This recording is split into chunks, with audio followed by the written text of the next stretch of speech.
আসসালামু আলাইকুম প্রিয় এইচএসসি 23 এবং 24 ব্যাচের শিক্ষার্থীরা, স্বাগত জানাচ্ছি তোমাদের সবাইকে আজকের লাইভে। আজ তোমাদের সাথে আছি আমি সানজিদ জাহিদ, পড়াশোনা করছি জাহাঙ্গীরনগর বিশ্ববিদ্যালয় ফার্মেসি বিভাগে।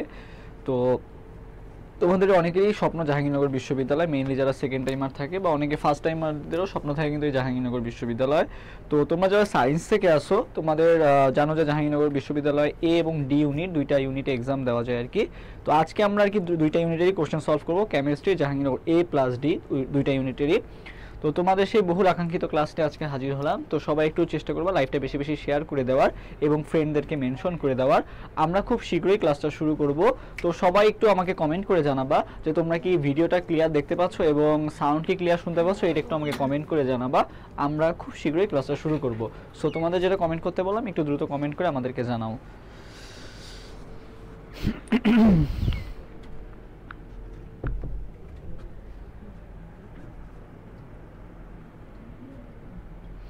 আর তোমাদের কারো কোনো কোশ্চেন থাকলে কমেন্ট করে জানাও, আমি ইনশাল্লাহ চেষ্টা করবো অ্যান্সার দেওয়ার জন্য।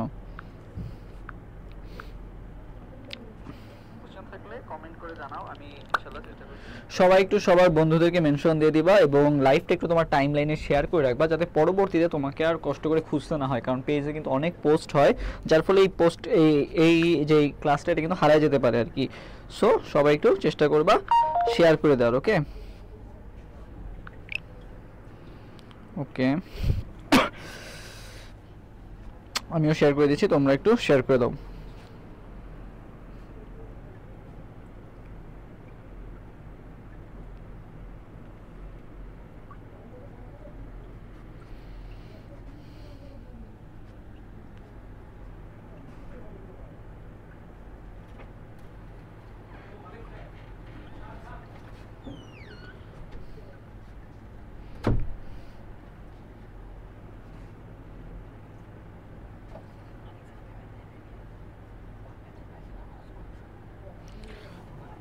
জাহাঙ্গীরনগর এ প্লাস ডি নিয়ে কারো যদি কোনো কোশ্চেন থাকে সবাই একটু চেষ্টা করবা কমেন্টে জানানোর, ইনশাল্লাহ অ্যান্সার দেওয়ার চেষ্টা করবো আর কি। আর অ্যাডমিশন রিলেটেড যারা ঢাকা ইউনিভার্সিটিতে দিবা তারাও চাইলে কোশ্চেন করতে পারো, বা ঢাকা ইউনিভার্সিটি রিলেটেডও যদি কোনো কোশ্চেন থাকে বা অ্যাডমিশন রিলেটেড কোনো কোশ্চেন থাকলে করতে পারো আর কি, ইনশাল্লাহ উত্তর দেওয়ার চেষ্টা করবো।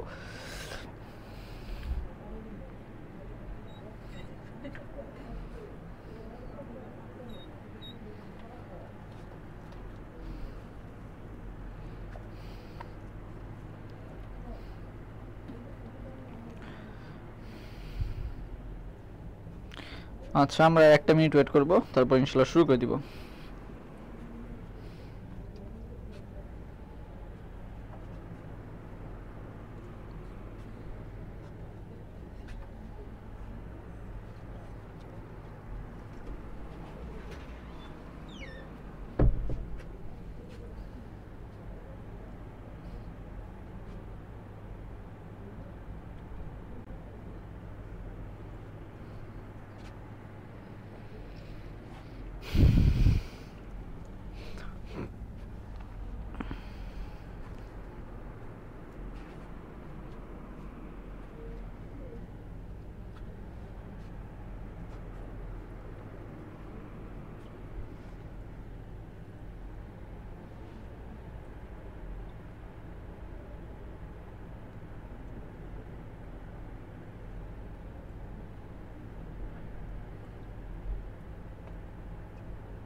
সো চলো আমরা শুরু করি আজকের ক্লাসটা।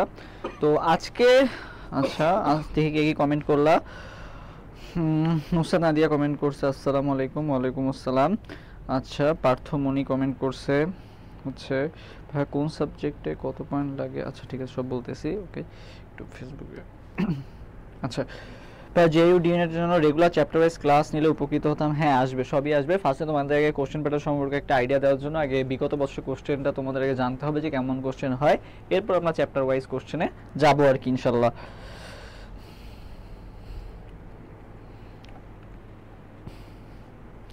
ভাইয়া কোন সাবজেক্টে কত পয়েন্ট লাগে একটু বলেন। কোন ইউনিটের কথা বলছো এটা একটু মেনশন করলে বেটার হইতো, যে কোন ইউনিটের কথা বলতেছো, তাহলে সুবিধা হতো আর কি। জেইউ ডি ইউনিটে কাট মার্কস কত হয় আর কি? আচ্ছা, জেইউ ডি ইউনিটে কাট মার্কস সাধারণত হচ্ছে তোমার 100, আমি যদি জিপিএ সহ বলি, জিপিএ তোমার তো এক্সাম হয় হচ্ছে 80 মার্কসের, আর 20 মার্কস থেকে হচ্ছে জিপিএ। সো টোটাল মিলে তোমার যদি 70 প্লাস থাকে, ইনশাল্লাহ একটা সিট আশা করি হয়ে যাবে আর কি। 70 প্লাস রাখার চেষ্টা করবা জিপিএ সহ আর কি। আমার সময় মানে 2020 সালের কথা যদি বলি, আমার মার্কস ছিল হচ্ছে 77.6 ছিল আর কি জিপিএ সহ। তো 77.6 পেয়ে আমার পজিশন ছিল হচ্ছে 32তম আর কি। তো এরকমই আর কি। তো দেখা যায় যে 80-82 এরকম আর কি হাইয়েস্ট উঠছিল আমার সময়। আর পরবর্তী বছরে আরেকটু বাড়ছে কাট মার্কস, তো দেখা গেছে যে 73-72 এরকমই আর কি থাকে আর কি সব সময়। তো চেষ্টা করবো আছে 75 এর আশেপাশে রাখার। মানে তোমার যদি কাঙ্ক্ষিত সাবজেক্টে পড়তে হয় বা যে সাবজেক্টে তোমার পড়ার ইচ্ছা, তাহলে 75 প্লাস মাইনাস রাখার চেষ্টা করবা। আর একটা সিটের জন্য 70 প্লাস রাখতে হবে ইনশাল্লাহ। সো আশা করি আমরা চলো ক্লাসটা শুরু করি আর কি। একজন কমেন্ট করছে সায়েন্সে 9.83 নিয়ে কি এক্সাম দেওয়া যাবে? হ্যাঁ যাবে। সায়েন্সে হচ্ছে তোমার 9 থাকলে এক্সাম দেওয়া যায় আর কি। আর প্রতিটা সাবজেক্টের জন্য আলাদা আলাদা কিছু রিকোয়ারমেন্টস আছে, তো সেই রিকোয়ারমেন্টসগুলো কিন্তু ফিল আপ করতে হয় আর কি। ডি ইউনিটে কেমিস্ট্রি থেকে ম্যাথ আসে? হ্যাঁ, কেমিস্ট্রি থেকেও ম্যাথ আসে আর কি। এটা মনে করো মেডিকেলের মতো হলেও ম্যাথ আসে অনেক আর কি। ঠিক আছে, আচ্ছা আশা করি পার্থ মানে তোমার কোশ্চেন আনসার পেয়ে গেছো আর কি।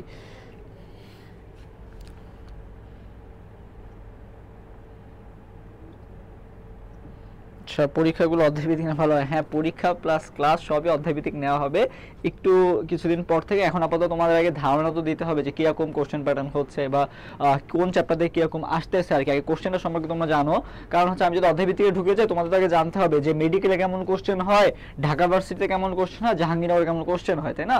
সো তুমি যদি এই যে যারা কোশ্চেন করতেছো যে ম্যাথ আসে নাকি আসে না, সো এটা যদি আমি ওভারঅল তোমাকে যখন কোশ্চেন সলভ করাবো, তখনই তুমি তাহলে বুঝতে পারবা যে ম্যাথ রিলেটেড কোশ্চেন আসতেছে নাকি আসতেছে না। তো এই ওভারঅল একটা ধারণা পাওয়ার জন্য আমাদের আগে পুরো অধ্যায়টা বা মানে পুরো যে সাবজেক্ট আছে সাবজেক্টের সম্পর্কে আগে প্রিভিয়াস ইয়ারের কোশ্চেনটা অ্যানালাইসিস করতে হবে আর কি। তো এই জন্য আমরা ক্লাসগুলো এইগুলো রাখছি। এরপর আস্তে আস্তে আমরা ভেঙে ভেঙে চ্যাপ্টার ওয়াইজ যাবো আর কি, যেহেতু আমাদের এক্সাম হওয়ার সম্ভাবনা ফেব্রুয়ারিতে আর কি।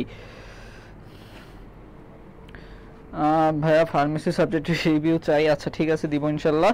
আচ্ছা, একজন বলছে ভাইয়া এক্সাম কবে হতে পারে? এক্সাম হবে হচ্ছে তোমার ফেব্রুয়ারিতে হতে পারে আর কি। ঢাকা ভার্সিটি এক্সাম যেহেতু পিছাই গেছে, 17 ফেব্রুয়ারি দিছে আর কি। এরকম 1 ফেব্রুয়ারি ছিল, 17 ফেব্রুয়ারি হয়তো দিছে। তো এরকম জাহাঙ্গীরনগর এক্সামও ফেব্রুয়ারিতে ইনশাল্লাহ হয়ে যাবে। আর আবার রাজশাহী ইউনিভার্সিটি দিছে হচ্ছে এপ্রিলে। তো দেখা যাক এখন জাহাঙ্গীরনগর কি করে। তো যতদূর মনে হচ্ছে ফেব্রুয়ারিতেই হয়ে যাবে ইনশাল্লাহ। একজন কমেন্ট করছে আপনারা কি রেগুলার ক্লাস নেবেন? হ্যাঁ ইনশাল্লাহ রেগুলারই ক্লাস নিব, একটা রুটিন পাবলিশ করে দিব ইনশাল্লাহ জয়গুলি পেজে ইনশাল্লাহ পেয়ে যাবা তোমরা। ওকে, তো চলো তোমাদের কোশ্চেনের অ্যান্সার দেওয়া শেষ। আশা করি বাকি যারা কোশ্চেন আছে তোমরা করতে থাকো, ইনশাল্লাহ অ্যান্সার দিয়ে দিব আর কি। সো চলো এখন শুরু করি, ক্লাসে আমরা আগাই। আচ্ছা, সো দেখো আমাদের হচ্ছে মেইনলি জেইউ এ প্লাস ডি ইউনিটের কেমিস্ট্রি কোশ্চেন অ্যানালাইসিস ক্লাস। আমরা সব কোশ্চেন না হলেও আমরা ইম্পর্টেন্ট কিছু কোশ্চেন আজকে অ্যানালাইসিস করব। বিগত বছরে আসছে যে কোশ্চেনটা, মানে যে তোমরা জানো যে জাহাঙ্গীরনগরে কিন্তু এক সেট কোশ্চেন হয় না, 8টা সেটে কোশ্চেন হয় আর কি। মানে 8টা মানে তোমার শিফটে কোশ্চেন হয় কি, 8 শিফট কোশ্চেন হয়েছিল গত বছর ডি ইউনিটে। ছেলেদের ছিল 4টা শিফট, একদিন ছেলেদের এক্সাম ছিল আর একদিন মেয়েদের এক্সাম ছিল আর কি। তো ছেলেদের 4টা শিফটে এক্সাম হয়েছিল, মেয়েদের আবার 4টা শিফটে এক্সাম হয়েছিল। সো 4টা শিফটের কোশ্চেন মানে টোটাল যে 8টা শিফটের কোশ্চেন হয়েছে সবগুলাই কিন্তু আলাদা আলাদা কোশ্চেন। হ্যাঁ, টপিক হয়তো বা সেম বা কোশ্চেন প্যাটার্ন হয়তো বা সেম, বাট কোশ্চেনগুলো কিন্তু সব আলাদা আলাদা ছিল আর কি। ঠিক আছে, তাহলে তোমাকে যদি ভালো মতো প্রিপারেশন নিতে হয় তাহলে কিন্তু প্রিভিয়াস ইয়ারের কোশ্চেনগুলো কিন্তু মাস্ট সলভ করতে হবে। আর প্রিভিয়াস ইয়ারের মাস্ট কোশ্চেন সলভ করার জন্য কিন্তু তুমি এই যে সত্যি কথা বলতে কি পার্সোনালি আমি যখন আমার সময় ছিলাম, আমি যখন প্রিপারেশন নিচ্ছিলাম অ্যাডমিশন টাইমে, তখন আর কি বাজেটে আমি অনেকগুলো বই পাইছিলাম আর কি। বাট আমি দেখছিলাম যে আমি জানতাম যে জাহাঙ্গীরনগরে হচ্ছে শিফট ওয়াইজ এক্সাম হয়, অনেক শিফটের এক্সাম হয় আর কি। তো দেখা গেছে যে অন্যান্য কোশ্চেন ব্যাংকে মাত্র 2 থেকে 3টা শিফটের কোশ্চেন ছিল আর কি। বাট জাহাঙ্গীরনগরের জয়কলি যে কোশ্চেন ব্যাংকটা আছে, D unit question bank plus A unit question bank, তোমরা দেখবা যে বিগত বছরে যেই কয় সেট বা যেই কয় ইউনিটের মানে যেই কয় শিফটে এক্সাম হয়েছিল আর কি, সব শিফটের কোশ্চেনই তুমি পেয়ে যাবে আর কি। সো এই কোশ্চেনগুলো কিন্তু সলভ করা তোমার জন্য খুবই খুবই গুরুত্বপূর্ণ আর কি। তো সেজন্য আমি তোমাদেরকে কোনো প্রমোশন আমি তোমাদের এমনি পার্সোনালি রিকমেন্ড করবো যে অবশ্যই তুমি এই যে জয়কুলি জাহাঙ্গীরনগর যে ডি প্রশ্ন ব্যাংক প্লাস এ প্রশ্ন ব্যাংক, এই দুটো অবশ্যই কিনবা আর কি। এখান থেকে তুমি অনেক কিছু কমন পাবা আশা করি, যদি তুমি ভালো মতো অ্যানালাইসিস করে পড়তে পারো আর কি। ওকে,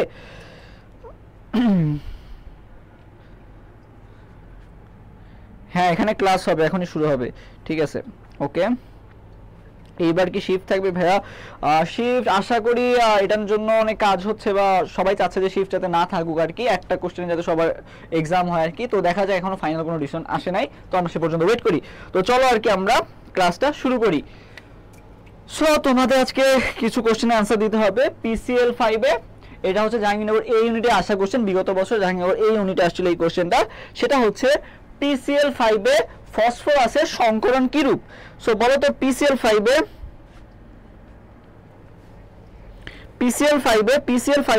ফসফরাসের সংকরণ কি রূপ? এটা একটু অ্যান্সার দাও তো সবাই, 1 নম্বর কোশ্চেনের অ্যান্সার দাও। হ্যাঁ, সারা সাফা কমেন্ট করছে, কিনছি আমি জয়কলি। আচ্ছা, একজন হচ্ছে শর্ট সিলেবাস নাকি ফুল সিলেবাস? আচ্ছা, তো এখনো সার্কুলার দেয় নাই, তো সার্কুলার না দেওয়া পর্যন্ত আমরা ওয়েট করি। আপাতত তুমি শর্ট সিলেবাসই পড়তে লাগো, যদি ফুল সিলেবাস দিয়ে দেয় বা ঘোষণা আসে খুব শীঘ্রই দিয়ে দিবে, তখন তুমি ফুল সিলেবাসের চ্যাপ্টারগুলো পড়া শুরু করে দিও। আপাতত শর্ট সিলেবাসের চ্যাপ্টারগুলো অনেক ভালো মতো পড়ো। আচ্ছা, তো দেখা হয়েছে বলছে কি পিসিএল 5 এ ফসফরাসের সংকরণ কি, ঠিক আছে? তো অনেকে বি কমেন্ট করছো, অনেকে আবার সি কমেন্টও করছো আর কি। আচ্ছা, তো চলো আমরা আর কি দেখি যে বি অ্যান্সার হবে নাকি সি অ্যান্সার হবে। ওকে, আচ্ছা হ্যাঁ, আরও কারো কোনো কোশ্চেন থাকলে করতে পারো, আমি আচ্ছা অ্যান্সার দিয়ে দিব আর কি কোশ্চেন সলভের পাশাপাশি। সো আপাতত তোমরা এই 1 নাম্বার কোশ্চেনের অ্যান্সারটা দিয়ে দাও। আচ্ছা ওকে, বি, আচ্ছা সবাই বি অ্যান্সার দিছো।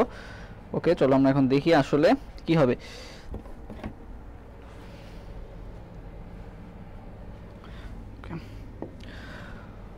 সো দেখো এখানে হচ্ছে পিসিএল 5 এর সংকরণ কি রূপ তোমাকে জানতে চাওয়া হয়েছে। তো সংকরণ কোশ্চেনে কিন্তু জাহাঙ্গীরনগর A+D এর জন্য খুবই গুরুত্বপূর্ণ। এখন সংকরণ বের করে কিভাবে বলো তো? H = আমরা যদি জানি হাইব্রিডাইজেশন, H = কি half V + X - C plus কি বলো তো A, এটা হচ্ছে তোমার সংকরণের ফর্মুলা, ঠিক আছে? আচ্ছা, এখন আসি V কি। V হচ্ছে ভ্যালেন্সিয়াল ইলেকট্রন। ভ্যালেন্সিয়াল ইলেকট্রন মানে কি? যোজ্যতা স্তরের ইলেকট্রন। কার? কেন্দ্রীয় পরমাণু, ঠিক আছে? কেন্দ্রীয় পরমাণু যোজ্যতা স্তরে কয়টি ইলেকট্রন আছে? এখন যোজ্যতা স্তরটা কি? যে পরমাণু সর্ববহিঃস্থ স্তরে যে অরবিটটা মানে যে শক্তি স্তরটা, সেই শক্তি স্তরে কয়টা ইলেকট্রন আছে সেটাকে বলা হয় কি বলতো? ভি এর মান, ঠিক আছে? কি বললাম? সর্ববহিঃস্থ স্তরের ইলেকট্রন সংখ্যা হচ্ছে ভি। এক্স হচ্ছে কি? কয়টা একযোজী পরমাণু যুক্ত, কয়টা একযোজী পরমাণু যুক্ত সেটার সংখ্যা। একযোজী কারা? যারা কি একটা ইলেকট্রন গ্রহণ করে অথবা একটা ইলেকট্রন ত্যাগ করে, তারাই মেইনলি কি বলতো? একযোজী। যেমন সোডিয়াম, ঠিক আছে? সোডিয়াম একটা ইলেকট্রন ত্যাগ করতেছে, ঠিক আছে? ক্লোরিন একটা ইলেকট্রন গ্রহণ করতেছে। হাইড্রোজেন, ঠিক আছে? এরা হচ্ছে কি সবাই একযোজী। হাইড্রোজেন, ক্লোরিন, সোডিয়াম এরা সবাই কি একটা ইলেকট্রন ত্যাগ অথবা একটা ইলেকট্রন গ্রহণ করতেছে আর কি। তাহলে এই এক্স মানে একযোজী কয়টা সেটা সংখ্যাটা হচ্ছে কি এক্স। সি তে হচ্ছে ক্যাটায়ন, এ তে হচ্ছে কি অ্যানায়ন। ক্যাটায়নের নাম্বার, অ্যানায়নের নাম্বার। তো মনে রাখবা যে ক্যাটায়ন কি পজিটিভ না, এজন্য ক্যাটায়নের আগে চিহ্নটা হচ্ছে কি নেগেটিভ, আর অ্যানায়ন কি নেগেটিভ না, এজন্য এর আগে চিহ্নটা কি বলতো? পজিটিভ আর কি, ঠিক আছে? এটা মাথায় রাখবা, উল্টা আর কি। সো আসি এখন আমরা যে সলভে আসি। তো দেখো পিসিএল 5 এখানে কেন্দ্রীয় পরমাণু কে? কেন্দ্রীয় পরমাণু হচ্ছে সেইটা যেটা সংখ্যায় কম থাকে, তাই না? তো পিসিএল 5 এর ক্ষেত্রে এখানে সংখ্যায় কম আছে কে? ফসফরাস। তাহলে কেন্দ্রীয় পরমাণু কে? ফসফরাস। ফসফরাসের সর্ববহিঃস্থ স্তরে কয়টা ইলেকট্রন আছে বলো তো? ফসফরাসের পারমাণবিক সংখ্যা কত? 15, 2, 8, 5। তাহলে শেষ কক্ষপথে কয়টা ইলেকট্রন আছে? 5টা। তাহলে ভি এর মান কত বলো তো? 5। এক্স কি?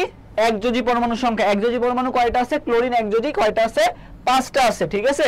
তাহলে এক্স এর মান কত হবে? 5 হবে। তাহলে 5 আর 5 মিলে কত হইলো বলো তো? 10 হইলো। এখানে হাফ গুণ আছে, তার মানে 2 দ্বারা ভাগ হয়ে যাবে। তাহলে কত আসবে আলটিমেটলি বলো তো? 5 আসবে। কত আসবে? 5 আসবে, ঠিক আছে? তাহলে 5। এখন 5 যদি হয় তাহলে সংকরণের মান কি হয় বলো তো? 5 যদি হয় তাহলে সংকরণের মান কি হয়? আমরা জানি যে পি এর, এটা ভাবে মনে রাখবা যে পি এর অরবিটাল কয়টা হইতে পারে? পি 3টা অরবিটাল হইতে পারে, ঠিক আছে? ডি কয়টা অরবিটাল হইতে পারে? 5টা অরবিটাল হইতে পারে, তাই না? তো তোমাকে যখন মনে করো 5 আসলো, তাহলে তুমি কি করবা? এস কয়টা হইতে পারবে? একটা। এস একটা। পি কয়টা হইতে পারে? 3টা হইতে পারে। পি 3টা, ডি 5টা, এফ কয়টা? 7টা হইতে পারে। তাহলে তোমার যদি 5 আসছে, এস 1 গেল, পি তে হাইয়েস্ট কত হইতে পারে বলো তো? 3 হইতে পারে। তাহলে sp3 হইলো। তার মানে s1 p3 মানে 4 হইলো। এখনো আরো একটা দরকার আর কি, সেটার জন্য কি আসবে বলো তো? ডি আসবে। তাহলে কি হয়ে গেল? sp3d হয়ে গেল। ভেঙে বুঝাই দিলাম যাতে পরবর্তীতে তোমাদের আর কনফিউশন না থাকে। তাহলে এখানে দেখো s1 p3, 3 আর 1 মিলে 4, d1 5, ঠিক আছে? তাহলে sp3d। তাহলে অ্যানসার কোনটা হবে? একের অ্যানসার হবে কয় নাম্বারটা? বি নাম্বারটা। সবার কি এটা ক্লিয়ার? বুঝতে পারছো? যদি ক্লিয়ার হয়ে থাকে সবাই একটু কমেন্ট করবা যে হ্যাঁ ক্লিয়ার। ওকে, যদি এটা বুঝতে পেরে থাকো সবাই একটু কমেন্ট করবা যে ক্লিয়ার। সো এসপি 3ডি হবে অ্যান্সার। আচ্ছা, তোমরা যে অনেকেই কারেক্ট অ্যান্সার দিছো, তোমাদের ধন্যবাদ কমেন্ট করার জন্য। ভাইয়া কোন কোন সাবজেক্ট মাস দাগাতে হবে বা দাগানো যাবে? সবগুলাই দাগাইতে হবে, যেগুলো হয় কেমিস্ট্রি বায়োলজির উপর এক্সাম হয় ডি ইউনিটে। সো কেমিস্ট্রি বায়োলজি দুইটাই দাগাইতে হবে মাস্ট, আর বাংলা ইংলিশ আইকিউ মাস্ট দাগাইতে হবে তোমাকে, ঠিক আছে? সবই না দাগাইলে আসলে চান্স পাওয়া অনেক টাফ হয়ে যায়। Clear, okay, thank you. আচ্ছা, ক্লিয়ার, ওকে, সবার তাহলে আশা করি কারো কোনো কোশ্চেন নাই। আচ্ছা, তোমরা কিন্তু শেয়ার করতেছো না, মাত্র 9 জন শেয়ার করছো, বাকিরাও শেয়ার করে দাও আর কি, ঠিক আছে? তোমরা শেয়ার না করলে আসলে আলটিমেটলি কিন্তু ক্লাস নিয়ে মজা হয় না। সো সবাই একটু চেষ্টা করো ক্লাসটা শেয়ার করে দেওয়ার।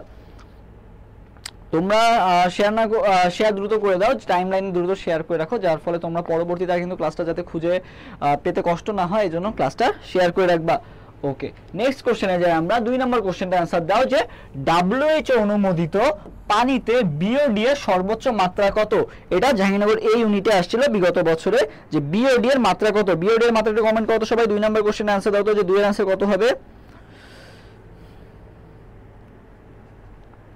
সবাই 2 নম্বর কোশ্চেনে অ্যান্সার দাও যে 2 এর অ্যান্সার কত হবে?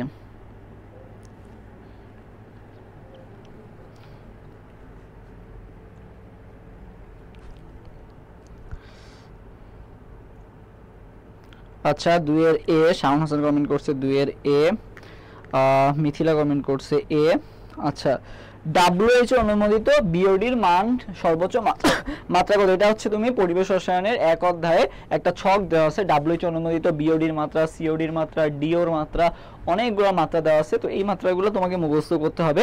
সো খুব সহজে বলে দিই, দেখো বিওডি, বুঝছো কি বলো তো? বিওডি, তো বিওডির ক্ষেত্রে মনে রাখবা বি ইংরেজি কয় নাম্বার লেটার বলো তো? বি হচ্ছে ইংরেজি কয় নাম্বার লেটার?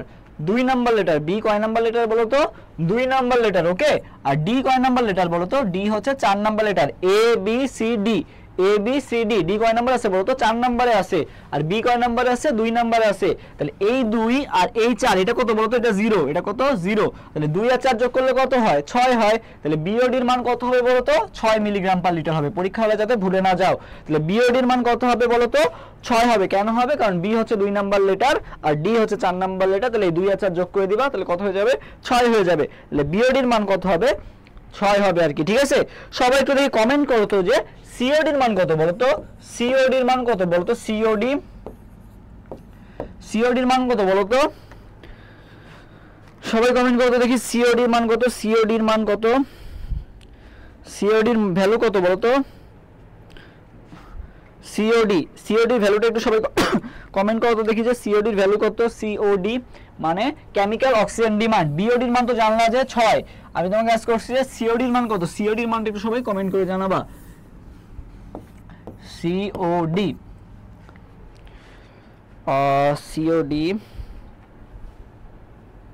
সিওডির মানটা সবাই একটু কমেন্ট করো তো। আচ্ছা, 10 সারা সাফা কমেন্ট করছে 10, ঈশিতা 10। আচ্ছা,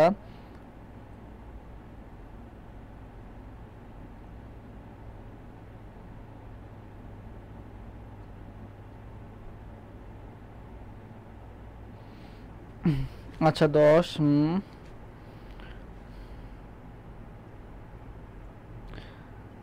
ওকে, তো দেখো সিওডি মনে রাখবা, সিওডি মনে রাখবা কয়েন দিয়ে মনে রাখবা। কি দিয়ে মনে রাখবা? কয়েন দিয়ে। তো মনে রাখবা যে আগামীকাল কি শুক্রবার না? তো শুক্রবার অনেকে কিন্তু কি করে মসজিদে দান করে আর কি। তো তুমি মনে রাখবা তুমি 10 টাকার একটা কয়েন, 10 টাকার কয়েন তো আসলে হয় না, বুঝছো? 10 টাকার একটা কয়েন তুমি কি করছো বলো তো? দান করে দিচ্ছ। কয় টাকার কয়েন দান করছো? 10 টাকার কয়েন দান করছো। এটা হয় না বলে এটাই মনে থাকবে, ঠিক আছে? তাহলে কয়েন, সিওডি তে মনে রাখবা কি কয়েন, ঠিক আছে? কয় টাকার কয়েন ছিল বলো তো? 10 টাকার কয়েন। কয় টাকার কয়েন তুমি কি করছো বলো তো? ডোনেট করে দিছো। কয় টাকার কয়েন ডোনেট করছো বলো তো? 10 টাকার কয়েন ডোনেট করছো। এই জন্য সিওডির মান কত হবে বলো তো? 10 হবে, ঠিক আছে? সিওডি মানে মনে রাখবে কি কয়েন কয় টাকার কয়েন? 10 টাকার কয়েন। তাহলে সিওডির মান হবে কত? 10 হবে আর কি, ঠিক আছে? আচ্ছা, এরপর একটা জিনিস মনে রাখবা যে বায়োলজিক্যাল অক্সিজেন ডিমান্ড বাড়লে কি ভালো নাকি কমলে ভালো বলো তো? বায়োলজিক্যাল অক্সিজেন ডিমান্ড বাড়লে ভালো নাকি কমলে ভালো? বিওডির মান যদি বাড়ে আমরা কি সেটাকে ভালো পানি বলবো নাকি খারাপ পানি বলবো বলো তো? বিওডির মান যদি বাড়ে সেটা কি ভালো পানি হবে নাকি খারাপ পানি হবে বলো তো? বিওডির মান যদি বাড়ে সেটা কি ভালো পানি হবে নাকি খারাপ পানি হবে? একটু কমেন্ট করে জানাবো তো। বিওডি বা সিওডির মান যদি বাড়ে তাহলে কি হবে?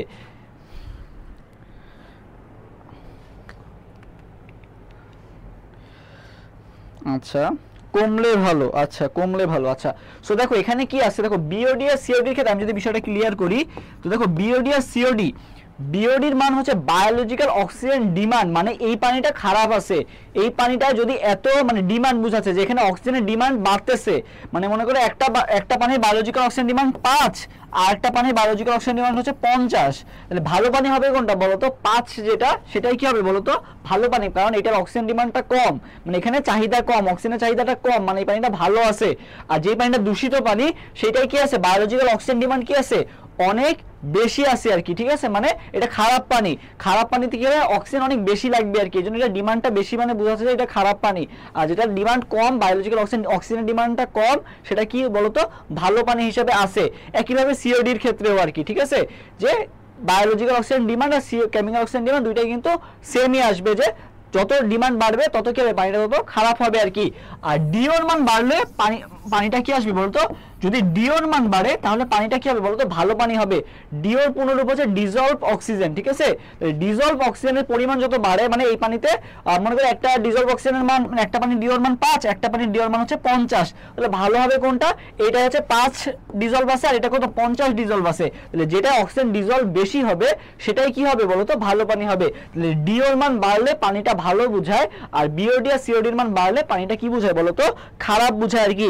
এই বিষয়টা কি ক্লিয়ার হতে পারছো? যদি ক্লিয়ার হয়ে থাকো তাহলে একটু সবাই কমেন্ট করবা যে ক্লিয়ার। যদি বিওডি সিওডি এবং ডিওর মানটা যদি ক্লিয়ার হয়ে থাকো সবাই একটু কমেন্ট করবা যে ক্লিয়ার।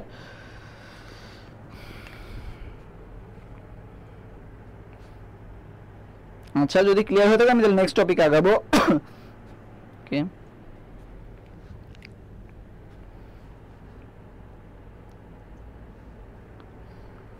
আচ্ছা ক্লিয়ার। ওকে নেক্সট আমরা যাই, বৃষ্টির পানির পিএইচ এর মান কত হলে অ্যাসিড বৃষ্টি হবে। এখন অ্যাসিড বৃষ্টি তো আমরা জানি যে 7 হচ্ছে কি, 7 এর উপরে গেলে সেটা ক্ষার হয়, 7 এর নিচে আসলে সেটা কি হয়, অ্যাসিড হয়। তো অ্যাসিডটা 7 এর নিচে অবশ্যই হবে অ্যাসিড বৃষ্টি হওয়ার জন্য। সেই অ্যাসিড বৃষ্টির মানটা কত বলো তো, মনে রাখবা হচ্ছে 5-6, কত 5 আর 6, কত 5-6, 5-6 এর মাঝখানে একটা পয়েন্ট বসায় দিবা 5.6, 5.6 এর বেশি নাকি কম, তুমি তো বুঝতেছো যে অ্যাসিড বৃষ্টি তৈরি করতে হবে, তাহলে অবশ্যই 5.6 এর কি হতে হবে বলো তো, কম হইতে হবে। তাহলে অ্যানসার কোনটা হবে, অ্যানসার হবে এ নাম্বারটা, যে 5.6 এর কম হইলে সেটা কি হবে, অ্যাসিড বৃষ্টি বলে। 5-6 সবাই একটু আমার সাথে সাথে কমেন্ট করো তো, 5-6, 5-6 মানে হচ্ছে 5.6, 5-6। ওকে অ্যাসিড বৃষ্টির ক্ষেত্রে এটা মনে রাখবা। নেক্সট আমরা যাই 25 ডিগ্রি সেলসিয়াস তাপে ও 1 এটিএম চাপে, ওই যে একজন কমেন্ট করছিল যে ম্যাথ আসে নাকি, এই দেখো ম্যাথ আসছে 5-6 এর কম, হ্যাঁ প্রিয়ন্তী সাহা কমেন্ট করছে, ইসরাত নুরানি কমেন্ট করছে 5.6 এর কম, মাইশা কমেন্ট করছে 5.6। ওকে 5-6 কমেন্ট করতে বলছিলাম, সবাই কমেন্ট করতেছো, থ্যাংক ইউ।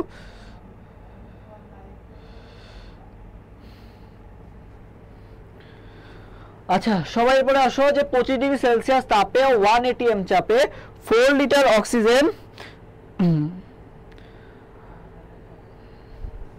আচ্ছা দেখো 25 ডিগ্রি সেলসিয়াস তাপে 1 এটিএম চাপে 4 লিটার অক্সিজেনকে 0.8 লিটার এ পরিণত করতে চাপ কত বৃদ্ধি করা হবে, এটা একটু অ্যানসার দাও তো সবাই, 4 নম্বর কোশ্চেন অ্যানসার দাও।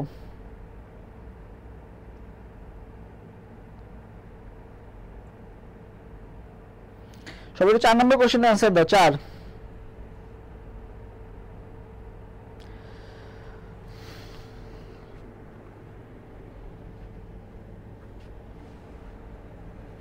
সবাই 4 নম্বর কোশ্চেনের অ্যানসার দাও তো, 4 এর অ্যানসার কত হবে।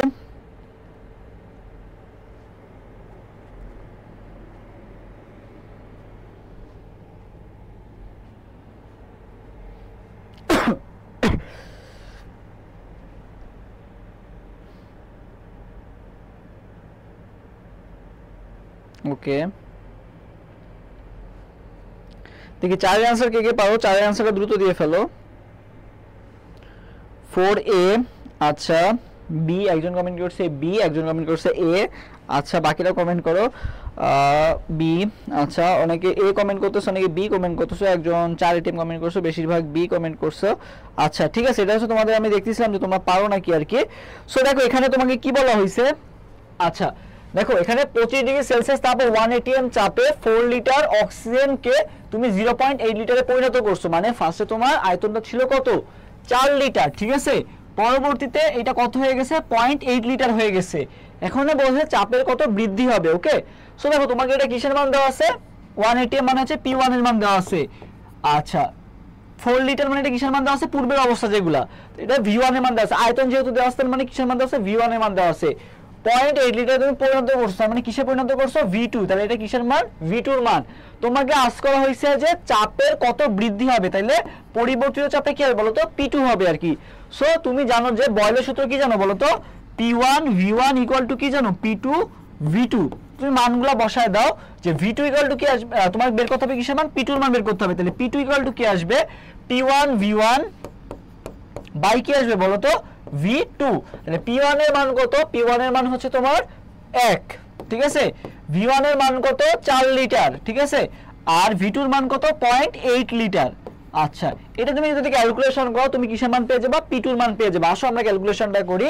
তুমি এখান থেকে দশমিকটা উঠাই দিবা, দশমিকটা উঠাই দিলে কি হবে, উপরে 10 গুণ হয়ে যাবে, ঠিক আছে। তাহলে কি আসতেছে দেখো তো, উপরে থাকতেছে 40 আর নিচে থাকতেছে কি বলো তো 8। তাহলে কত 5 8 40, তাই না। তাহলে কত আসতেছে 5 আসতেছে। তাহলে P2 এর মান কত আসতেছে বলো তো, 5 আসতেছে। তাহলে P2 এর মান আমার বলছে যে চাপের কত বৃদ্ধি হবে, তার মানে আমি কি করে দিব বলো তো, 5 आंसर দাঁড়াই দিব।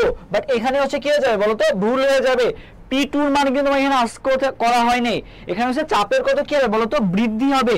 চাপ কত হবে বলে নাই, বলছে চাপ কত বৃদ্ধি হবে। তার মানে আগে চাপ কত ছিল, আগে চাপ ছিল 1 atm, তুমি এখন পাইছো কত 5 atm। তাহলে চাপ আমি কত বৃদ্ধি করছি, আগে 1 atm এখন কত 5 atm। তাহলে চাপের বৃদ্ধি কত 5 মাইনাস 1 মানে হচ্ছে কত 4 atm, ঠিক আছে। তাহলে অ্যানসার কোনটা হবে, অ্যানসার হবে 4 atm। তাহলে তোমরা যারা বি অ্যানসার করছো তাদের অ্যানসারটা কিন্তু হইছে। তাহলে অ্যানসার কোনটা হবে,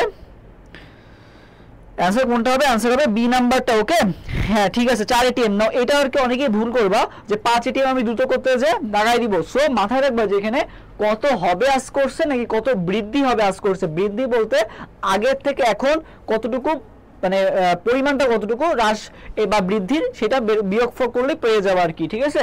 সো এই জিনিসটা মাথায় রাখবা যে কত হবে নাকি কত বৃদ্ধি হবে আজ করা হয়েছে। ওকে আশা করি এটা ক্লিয়ার সবার কাছে। নেক্সট আমরা কোশ্চেনে আগাই। 5 নাম্বার কোশ্চেনটা বলো যে CH3CN অণুতে যথাক্রমে সিগমা ও পাই বন্ধনের সংখ্যা কত। এইটা একটু অ্যানসার দাও তো দেখি। 5 নাম্বার কোশ্চেনে অ্যানসার দাও। হ্যাঁ 4 এটিএম হবে। এখন সবার অ্যানসার হচ্ছে, এখন হচ্ছে সবাই 5 নাম্বার কোশ্চেনের অ্যানসার দাও যে 5 এর অ্যানসার কত হবে।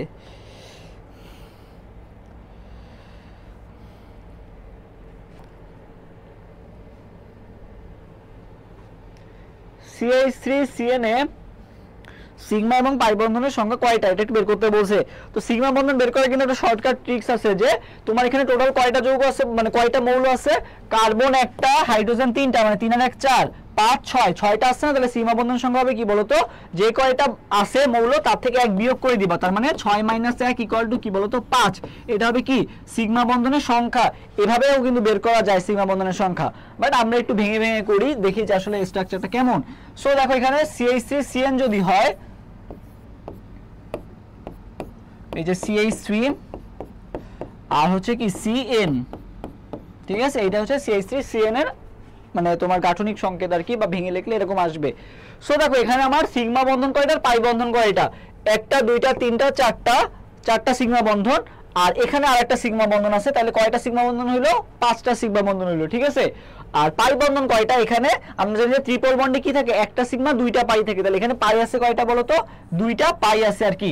তাহলে সিগমা হবে কয়টা, 5টা, আর পাই হবে কয়টা বলো তো, দুইটা। পাই হবে কয়টা, দুইটা। তাহলে সিগমা বন্ধনের ক্ষেত্রে যে শর্টকাটটা মনে রাখতে বললাম সেটা হচ্ছে টোটাল যে কয়টা মৌল আছে গুণবা একটা, 3টার একটা 4টা, 5টা 6টা আছে, 6টা থেকে একটা বিয়োগ করে দিবা, 1 বিয়োগ করবা, 1 বিয়োগ করলে যেটা পাবো সেটাই কি হবে সিগমা বন্ধন সংখ্যা। আর পাই বন্ধনের জন্য একটু স্ট্রাকচারটা আগাইতে হবে, ঠিক আছে, সায়ানাইডের তোমার স্ট্রাকচারটা আগাইতে হবে আর কি। সো আশা করি 5 নাম্বারটাও সবার ক্লিয়ার। সো 6 নম্বরে যাই এবার। 1 ডিগ্রি 2 ডিগ্রি, 6 নম্বরের অ্যানসারটা দাও তো সবাই। 1 ডিগ্রি 2 ডিগ্রি 3 ডিগ্রি অ্যামিনের মধ্যে পার্থক্য নির্ণয় ব্যবহৃত হয় কোনটা। সবাই বলে 6 নম্বর কোশ্চেন অ্যানসার দিয়ে দাও। 6 অ্যানসার কত হবে একটু কমেন্ট করে জানাও।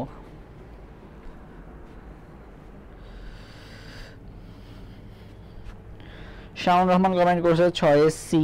আচ্ছা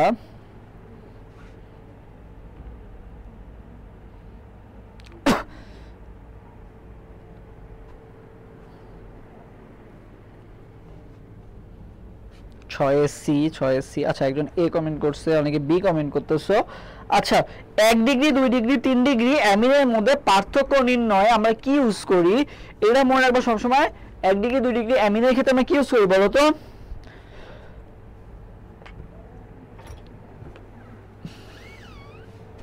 মনে রাখবো নাইট্রাস অ্যাসিড ইউজ করি। কোন অ্যাসিড ইউজ করি? নাইট্রাস অ্যাসিড, ঠিক আছে। এটা 1 ডিগ্রি 2 ডিগ্রি 3 ডিগ্রি অ্যামিনের ক্ষেত্রে আমরা কোন অ্যাসিড ইউজ করি? নাইট্রাস অ্যাসিড ইউজ করি। কোন অ্যাসিড? Nitrous acid. তাহলে কোনটা হবে বলো তো অ্যানসার? HNO2 মানে nitrous acid, not nitric acid. Okay, এটা আশা করি সবার কাছে ক্লিয়ার যে 1 ডিগ্রি 2 ডিগ্রি 3 ডিগ্রি অ্যামিনের ক্ষেত্রে নাইট্রাস অ্যাসিড ইউজ করি। এরপরে আসি আমরা ইম্পর্টেন্ট একটা কোশ্চেন খুবই, সেটা হচ্ছে SN1 বিক্রিয়ার ক্ষেত্রে প্রযোজ্যগুলো কি কি? এই 7 নাম্বার কোশ্চেন অ্যানসার দাও। এবার 7 এর অ্যানসার দাও সবাই, যে না 6 এর বি না, 6 অ্যানসার হবে সি, নাইট্রাস অ্যাসিড। সবাই একটু নাইট্রাস অ্যাসিডটা মনে রাখবা আর কি। নাইট্রাস অ্যাসিড হচ্ছে অ্যামিনের পার্থক্যীকরণে ব্যবহার করা হয়, ঠিক আছে। 7 এর অ্যানসারটা সবাই একটু কমেন্ট করো যে 7 এর অ্যানসারটা কি হবে। তো 7 এর ক্ষেত্রে দেখো বলা হয়েছে এসএন বিক্রিয়ার জন্য প্রযোজ্য কি? এক ধাপে ঘটে আরএক্স বিক্রিয়ার সক্রিয়তার ক্রম 3 ডিগ্রি 2 ডিগ্রি 1 ডিগ্রি, তারপর হচ্ছে বিক্রিয়ার হার শুধু আরএক্স এর ঘনমাত্রার উপর নির্ভরশীল, অনেক কিছু বলা হয়েছে আর কি। তো এইটার অ্যানসার কি হবে? 7 নম্বর কোশ্চেনের অ্যানসার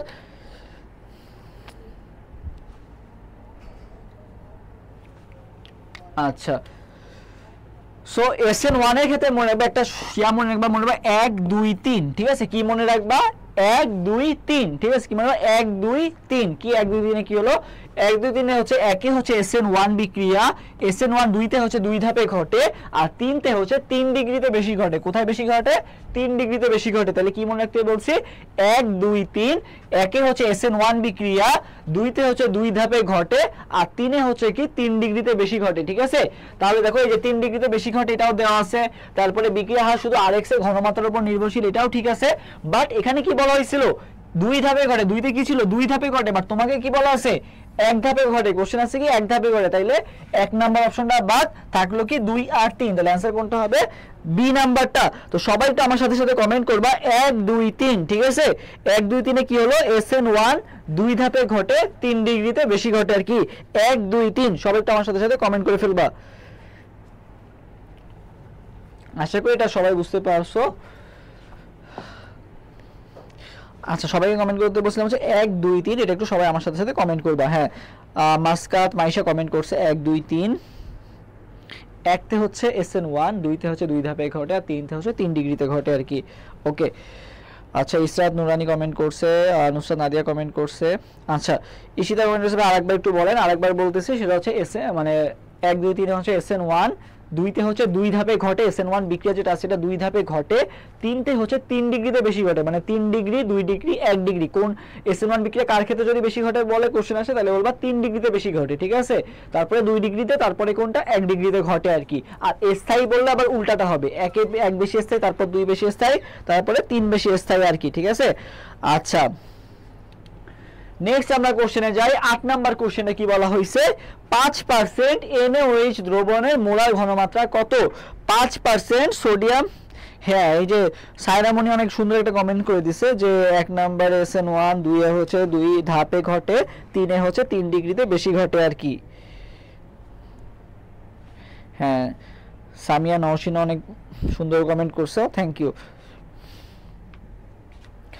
আচ্ছা সো এরপর আসি আমরা 8 নম্বর কোশ্চেনটা কি বলা হয়েছে যে 5% সোডিয়াম হাইড্রোক্সাইডের দ্রবণের মোলার ঘনমাত্রা কত। সো যখন এরকম পার্সেন্টেজে ঘনমাত্রা দেওয়া থাকবে না, মানে তখন কি করবা? একটা ফর্মুলা মনে রাখবা, S = 10x/m। S = কি বলতো? 10x/m।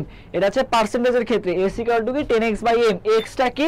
x হচ্ছে তোমার যেই পার্সেন্টেজটা দেওয়া থাকবে, কত পার্সেন্ট দেওয়া আছে? 5%। তাহলে x এর মান কত হবে বলতো? 5 হবে। তাহলে 10 ইন্টু 5 বাই কত বলতো? m কত? এখানে সোডিয়াম হাইড্রোক্সাইড, সোডিয়াম কত? 23, অক্সিজেন কত বলতো? 16, প্লাস হাইড্রোজেন 1, কত হইলো? 17। তাহলে 17 আর 23 মিলে কত হইলো বলতো? 40 হইলো আর কি, ঠিক আছে। তাহলে 17 23 মিলে কত? 40। তাহলে এটার ক্ষেত্রে কত আসবে ঘনমাত্রা বলতো? 50/40। 50/40, ওকে, 50/40, ওকে। তারপরে দেখি এখন আমরা এটা आंसर কত হবে তাহলে বলো তো। তবে এটা কিন্তু ক্যালকুলেশন করা খুবই সহজ, 50/40 এটা কিন্তু ক্যালকুলেশন করা কি বলতো খুবই সহজ। আচ্ছা ঠিক আছে, সো দেখো এখন তুমি এখানে কত দেখো 40, আর তুমি ভাগ করতেছো কত দিয়ে বলতো, মানে 50 কে ভাগ করতেছো 40 দিয়ে, তাই না? সো দেখো এখানে তোমাকে এই যে ফার্স্টে 40 একে কত বলতো 40, ঠিক আছে, থাকলো কত বলতো 10, কত থাকলো 10, ঠিক আছে। তো তুমি কি করলা, একটা পয়েন্ট আনলা, পয়েন্টের পর একটা শূন্য আনলা, ঠিক আছে, তাহলে কত আসলো, এখন 100 কে ভাগ করতে হবে 40 দ্বারা, কত আসবে 2 আসবে, তাই না? তুমি বুঝতে পারতেছো 1.2 সামথিং হবে। এখন 1.20 হবে নাকি 1.25 হবে আর কি, ঠিক আছে। 1.20 কিন্তু হওয়ার কোনো চান্স নাই, কারণ 40 দিয়ে যদি আমি 100 পুরোপুরি কেটে ফেলতাম তাহলে কিন্তু 1.20 হইতো, বাট এখানে কিন্তু এখনো কিন্তু কিন্তু কি হয়ে গেছে বলো তো, তুমি কাটার পরও কি হয়ে গেছে 80 হয়ে গেছে, মানে আরো 20 রয়ে গেছে। তারপর তুমি দেখো 45 কত বলো তো 100, 45 কত বলো তো 200, তাই না? 45 কত 200, তাহলে কত আসবে 1.25 আসবে, ঠিক আছে, কত আসবে 1.25 আসবে। এটা ক্যালকুলেশন তুমি যত মানে যত প্র্যাকটিস করবে তত দ্রুত কিন্তু এটা সলভ করতে পারবা।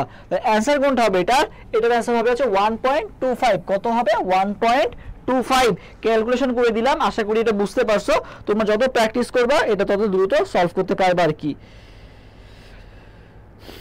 এটা কি সবাই বুঝতে পারছো ম্যাথটা? যদি বুঝতে পেরে সবাই একটু কমেন্ট করবে যে ক্লিয়ার। এটা যদি ক্লিয়ার হয়ে থাকে সবাই একটু কমেন্ট করবে যে ক্লিয়ার। ওকে, সামিয়া নওশিন সূত্রটাই লিখে দিয়েছে পুরো, থ্যাংক ইউ। ওকে, তো এটা কি সবাই ক্লিয়ার? যদি ক্লিয়ার হয়ে থাকে সবাই একটু কমেন্ট করবে যে ক্লিয়ার।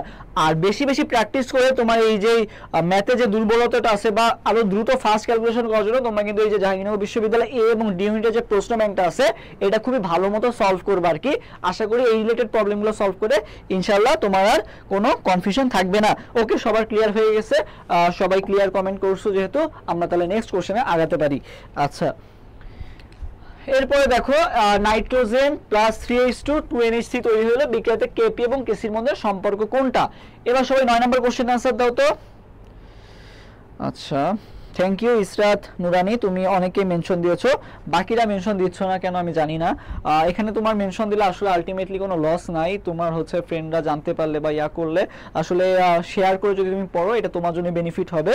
কারো রিজিক কেউ নিয়ে নেয় না আর কি, যার যার রিজিক তার তার কাছে আর কি। তো তুমি যদি শেয়ার করে যদি কারো উপকার হয় এটার বেনিফিট বা এটার প্রতিফল প্রতিদান তুমি ইনশাল্লাহ খুব শীঘ্রই পেয়ে যাবে আর কি।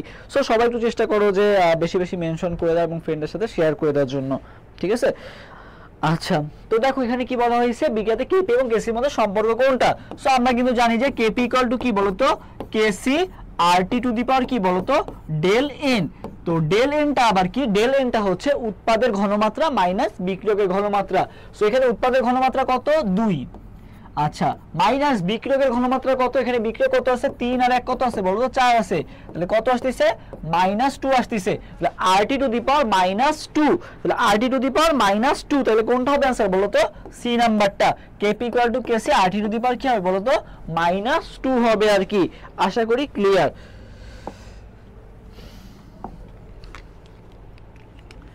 এরপর সবাই 10 নম্বর কোশ্চেনের आंसर দাও তো, যে 10 এর आंसर কোনটা হবে, 10 নম্বর কোশ্চেনের आंसर দাও তো। আচ্ছা, বাবলা মেনশন করেছে, থ্যাংক ইউ। 10 নম্বর কোশ্চেনের आंसर দিয়ে দাও যে 0.005 মোল H2 মোলার H2SO4 সালফিউরিক অ্যাসিডের দ্রবণের pH কত তোমাকে আস্ক করা হয়েছে।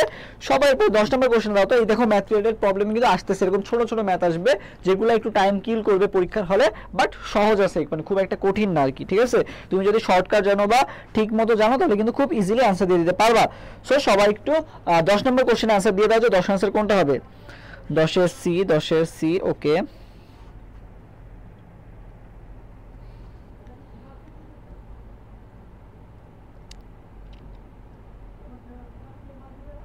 আচ্ছা, সো দেখো এখানে তুমি জাস্ট কি করে দিবা, যেহেতু এখানে হাইড্রোজেন কয়টা আছে, দুইটা আছে না, তাহলে 0.005 ইনটু কত হবে বলো তো 2 হবে। যখন 2 হয়ে যাবে তখন কি হয়ে যাবে, এক ঘর আগে আসবে, আগে দুইটা শূন্য ছিল এখন শূন্য কয়টা যাবে বলো তো, একটা শূন্য হয়ে যাবে, একটা শূন্য কি হয়ে যাবে 0.01 হয়ে যাবে, কি হয়ে যাবে বলো তো 0.01 হয়ে যাবে। ওকে, তাহলে তুমি এরপরে হিসাব করবা 0.01 যদি হয়ে যায়, 0.01 যদি হয়ে যায় তখন তোমার ক্ষেত্রে পিএইচ বের করার শর্টকাট হচ্ছে যে যখন তোমার অ্যান্সার 1 বের হবে তখন তুমি হিসাব করবা যে দশমিকের পর কয়টা সংখ্যা আছে, দশমিকের পর কয়টা সংখ্যা আছে, দুইটা সংখ্যা আছে, তাহলে কত হবে, পিএইচ এর মান 2 হবে। দশমিকের পর যে কয়টা সংখ্যা থাকবে আর কি, যদি তোমার 1 আসতে পারো, তুমি পয়েন্টের পর যদি 1 আনতে পারো, এখানে কত ছিল, পয়েন্টের পর 5 ছিল আর কি, তো সেক্ষেত্রে এই শর্টকাট কাজে মানে হবে না আর কি, মানে কাজে দিবে না। সো শর্টকাটে কখন কাজে দিবে বা কখন তুমি এটাকে প্রয়োগ করতে পারবা, যখন দেখবা 0.1 আসছে আর কি। সো এখানে কত আসছে, 0.01 আসছে। সো তখন তুমি দেখবা যে দশমিকের পর কয়টা সংখ্যা আছে বলো তো, দুইটা সংখ্যা আছে, তাহলে পিএইচ কত হবে, পিএইচ হবে কত বলো তো, 2 হবে। পিএইচ কত হবে বলো তো, 2 হবে আর কি। এরপর আমরা নেক্সট কোশ্চেন আগাই, ডাব্লিউএইচও অনুমোদিত টিডিএস এর সর্বোচ্চ মাত্রা কত, ডাব্লিউএইচও অনুমোদিত টিডিএস এর টোটাল ডিজলভ সলিডের মাত্রা কত বলো তো, এটা आंसर সবাই দাও তো, টিডিএস এর মান কত, ডাব্লিউএইচও অনুমোদিত টিডিএস এর মান কত, এটা সবাই কমেন্ট করো তো।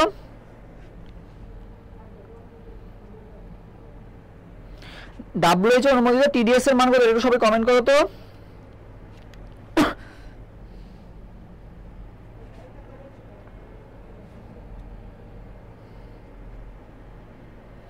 ওকে,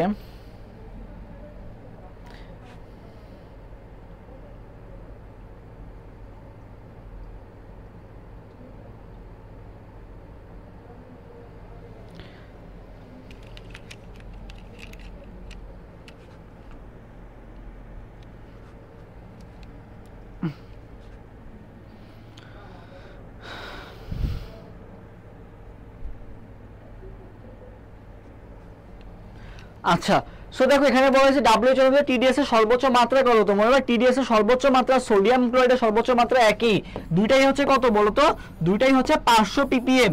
কত ppm, 500 ppm। তাহলে ডাব্লিউএইচও অনুমোদিত টিডিএস এর সর্বোচ্চ মাত্রা এবং হচ্ছে এই সোডিয়াম ক্লোরাইডের সর্বোচ্চ মাত্রা কত বলো তো, 500 ppm। তাহলে आंसर কোনটা হবে বলো তো, সি নাম্বারটা। এরপর দেখো 12 নম্বর কোশ্চেনটা কি বলা হয়েছে, স্থির তাপমাত্রায় গ্যাসের চাপ, সবাই 12 কোশ্চেনটা आंसर দিতে থাকো। স্থির তাপমাত্রায় গ্যাসের চাপ বাড়লে ঘনত্বের মান কি হবে, কি রূপ হবে, স্থির তাপমাত্রায় চাপ বাড়ালে তোমার কি হবে, স্থির তাপমাত্রায় চাপ বাড়ালে ঘনত্বের মান কি রূপ হবে, এটা একটু সবাই आंसर দাও তো দেখি, যে 12 নম্বর কোশ্চেন आंसर দাও, 12 आंसर কোনটা হবে,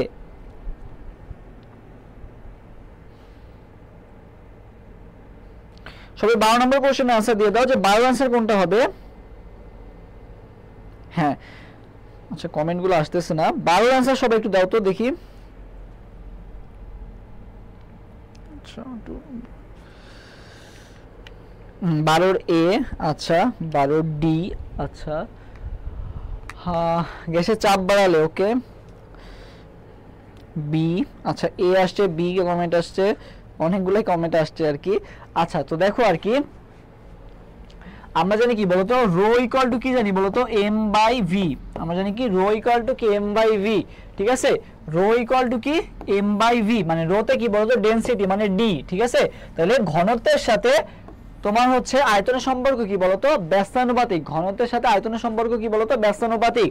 সো আমরা জানি যে বয়েলের সূত্র জানি, স্থির তাপমাত্রার মানে কি বয়েলের সূত্র না, বয়েলের সূত্রে একটা অনুসিদ্ধান্ত আছে আর কি, বয়েলের সূত্র আমরা কি জানি, P1 V1 ইকুয়াল টু কি জানি বলতো, P2 V2। সো তুমি এখান থেকে কি লিখতে পারো, P1 বাই P2,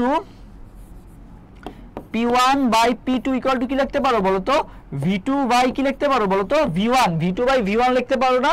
তাহলে তুমি এই সূত্র থেকে যেহেতু রো মানে ডেনসিটির সাথে আয়তনের সম্পর্ক কি বলতো, ব্যস্তানুপাতিক, তাহলে কি আসতেছে D1 by D2 equal to কি আসবে বলতো, V2 বাই V1 আসবে না, ব্যস্তানুপাতিক সম্পর্ক হইল না। তাহলে তুমি এই V2 V1 এর জায়গায় তুমি যদি D1 D2 তে রিপ্লেসমেন্ট করো তাহলে কি আসবে বলতো, P1 by P2 equal to কি আসবে বলতো, D1 বাই D2 আসবে না, এটা আসতেছে না। যদি আমি এখান থেকে পাই যে এখানে কি করলাম, যে বয়েলের সূত্র হচ্ছে এটা হচ্ছে বয়েলের সূত্র ছিল, তো বয়েলের সূত্রে আমরা জানি যে P1 by P2 equal to কি V2 বাই V1, যেহেতু চাপের সাথে আয়তনের সম্পর্ক কি ব্যস্তানুপাতিক, ওকে। আবার আমরা একটা ফর্মুলা জানি যে রো মানে ডেনসিটি ইকুয়াল টু কি M বাই V, মানে ডেনসিটির সাথে আয়তনের সম্পর্ক কি আবার ব্যস্তানুপাতিক। সো সেখান থেকে আমরা এই জিনিসটা পেলাম। সো সেই মানটা তুমি যদি এখানে বসায় দাও তাহলে কি পাও, P1 by P2 equal to কি পাও বলতো, D1 বাই D2। তাহলে চাপের সাথে ঘনত্বের সম্পর্ক কি বলতো, সমানুপাতিক। চাপ বাড়লে ঘনত্ব কি হবে বলতো, গ্যাসের চাপ বাড়লে ঘনত্ব কি হবে বলতো, বাড়বে। গ্যাসের চাপ বাড়লে ঘনত্ব কি হবে বলতো, বাড়বে। আরো সহজ করে যদি বলি, দেখো এটা মনে রাখার মানে এত সূত্র লাগবে না তোমাকে সহজ করে বলে দিই। মনে করো যে এরকম একটা বড় পাত্র আছে, ঠিক আছে, এখানে মনে করো 3টা অণু আছে। আচ্ছা পাত্রটাকে মনে করো তুমি এখন প্রেসার দিলা, প্রেসার দিয়ে দিয়ে ছোট বানাই দিলা, মানে এইটুকু বানাই দিলা, তখন কি হবে, এই তিনটা অণু কি হবে বা এই তিনটা মলিকিউল কি হবে, অনেক কাছাকাছি চলে আসবে না? তার মানে ঘনত্ব কি হচ্ছে বলো তো, বাড়তেছে না? আগে যেরকম ফাঁকা ফাঁকা ছিল এখন কি সেই ফাঁকা ফাঁকাটা আছে? চাপ যত তুমি বাড়াবা তারা কি তত কাছাকাছি চলে আসবে, যার ফলে ঘনত্ব কি হবে বলো তো, বাড়বে আলটিমেটলি। সো এইটাতেও তুমি মনে রাখতে পারো, আমি হয় মনে রাখতাম যে চাপ বাড়লে ঘনত্ব কি হচ্ছে, বাড়তেছে, আর চাপ কমাই দিচ্ছে, দেখো এগুলো অনেক দূরে দূরে সরে যাচ্ছে, যার ফলে এই জায়গাটা ঘনত্ব কি হয়ে যাচ্ছে, কমে যাচ্ছে। এটা কি সবাই বুঝতে পারছো? যদি ক্লিয়ার হয়ে থাকে সবাই একটু কমেন্ট করবা যে হ্যাঁ ক্লিয়ার। মিথাইল অরেঞ্জের নির্দেশকের পিএইচ পরিসর কত? যদি এটা ক্লিয়ার হয়ে থাকে সবাই একটু কমেন্ট করবে ক্লিয়ার। তারপরে হচ্ছে 13 নম্বর কোশ্চেনে आंसर দিবা যে মিথাইল অরেঞ্জের নির্দেশক, মিথাইল অরেঞ্জ নির্দেশকের পিএইচ পরিসর কত? মিথাইল অরেঞ্জ, মিথাইল অরেঞ্জ এটা বলো তো কত? সো এই অরেঞ্জে মনে রাখবা, অরেঞ্জের লেখাটা এইখানে বলো তো কয়টা লেটার আছে? এখানে কি 3টা লেটার আছে? অরেঞ্জ, অরেঞ্জে কয়টা লেটার আছে? সবাই একটু আমার সাথে সাথে একটু কমেন্ট করবে যে মিথাইল অরেঞ্জ এখানে কয়টা লেটার আছে আর কি। অরেঞ্জ, অরেঞ্জ কথাটার মধ্যে বাংলায় যে অরেঞ্জ লেখা এখানে কয়টা লেটার আছে বলো তো?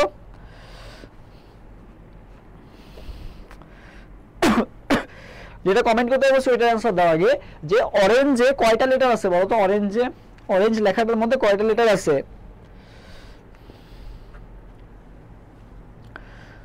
আচ্ছা সবাইকে কমেন্ট করে, সবাই অ্যানসার কমেন্ট করতেছো, অ্যানসার না, আমি বলছি অরেঞ্জের মধ্যে কয়টা লেটার আছে।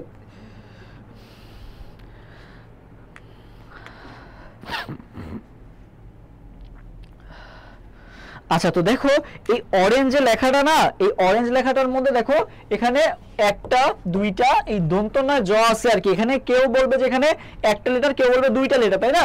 তাহলে এখানে কয়টা আছে যদি তুমি কাউন্ট করো, এখানে 3টা অথবা 4টা, ঠিক আছে? কেউ বলবে 3, কেউ বলবে 4, যেহেতু দন্তন্য জ এখানে 2টা লেটার আছে, অনেকে এটাকে কাউন্ট করবে একটা, অনেকে কাউন্ট করবে 2টা। সো আলটিমেটলি আসছে কত বলো তো অরেঞ্জে?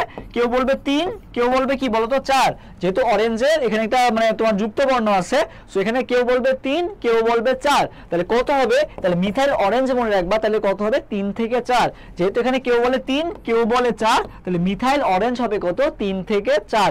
মিথাইল অরেঞ্জ কত হবে বলো তো? 3 থেকে 4। আচ্ছা না, বা ইংলিশ অরেঞ্জ না, বাংলায়, তাহলে মনে হয় মিথাইল অরেঞ্জে কয়টা লেটার বলো তো? 3টা অথবা 4টা, তাহলে মনে হয় মিথাইল অরেঞ্জের পিএইচ পরিসর হবে 3 থেকে 4। আর মিথাইল রেড যেটা আছে কি আছে বলো তো? মিথাইল রেড, মিথাইল রেডটা যদি তোমাকে আস্ক করা হয় তাহলে মনে রাখবা মিথাইল লিখতে হচ্ছে কয়টা লেটার বলো তো? 4টা লেটার। আর রেড লিখতে কয়টা লেটার বলো তো? 2টা লেটার। তাহলে 4 এর সাথে 2 যোগ করে দাও, কত হলো বলো তো? 6 হইলো। তাহলে মিথাইল রেড হবে হচ্ছে 4 থেকে 6। মিথাইল রেড কত হবে? 4 থেকে 6। এই অধ্যায়টা যখন পড়াবো তখন আর কি সবগুলা পেয়েছি ইনশাআল্লাহ মুখস্থ করাই দিব আর কি। সো আপাতত তোমরা এই দুইটা মনে রাখো, মিথাইল রেড বললে হচ্ছে 3 থেকে 4, আর মিথাইল মিথাইল অরেঞ্জ বললে হচ্ছে 3 থেকে 4, যেহেতু যুক্ত বর্ণ এখানে কেউ বলে 3, কেউ বলে 4। আর মিথাইল রেডের ক্ষেত্রে মনে রাখবা হচ্ছে মিথাইল লিখতে 4টা লেটার আর রেড লিখতে 2টা লেটার, তাহলে 4 আর 2 মিলে কত হলো? 6 হলো। এর জন্য কত হবে? 4 থেকে 6। আশা করি এটা ক্লিয়ার। আমরা নেক্সট কোশ্চেনে আগাই। ওকে, এরপরে নিচে 4টা কোয়ান্টাম সংখ্যার মান কোনটা অবাস্তব? এখানে 4টা কোয়ান্টাম সংখ্যার মান দেওয়া আছে, কোনটা অবাস্তব তোমাকে আস্ক করা হয়েছে। এটা আনসার দাও তো সবাই, যে কোনটা অবাস্তব বা কোনটা আসলে পসিবল না। সো এখানে কিছু কিছু শর্ত আছে, যেমন হচ্ছে কি হবে বলতো? এন এ এবং এল এর মান কখনো কি হইতে পারবে না? এন এবং এল এর মান কখনো সমান হতে পারবে না, এটা হচ্ছে ফার্স্ট শর্ত একটা ছিল। এন এর মান অবশ্যই কি হইতে হবে? এল এর মানের থেকে কি হইতে হবে? বড় হইতে হবে, ঠিক আছে? এল এর মান, এন এর মান অবশ্যই কি হইতে হবে? এল এর মানের থেকে কি হইতে হবে? বড় হইতে হবে, ঠিক আছে? আচ্ছা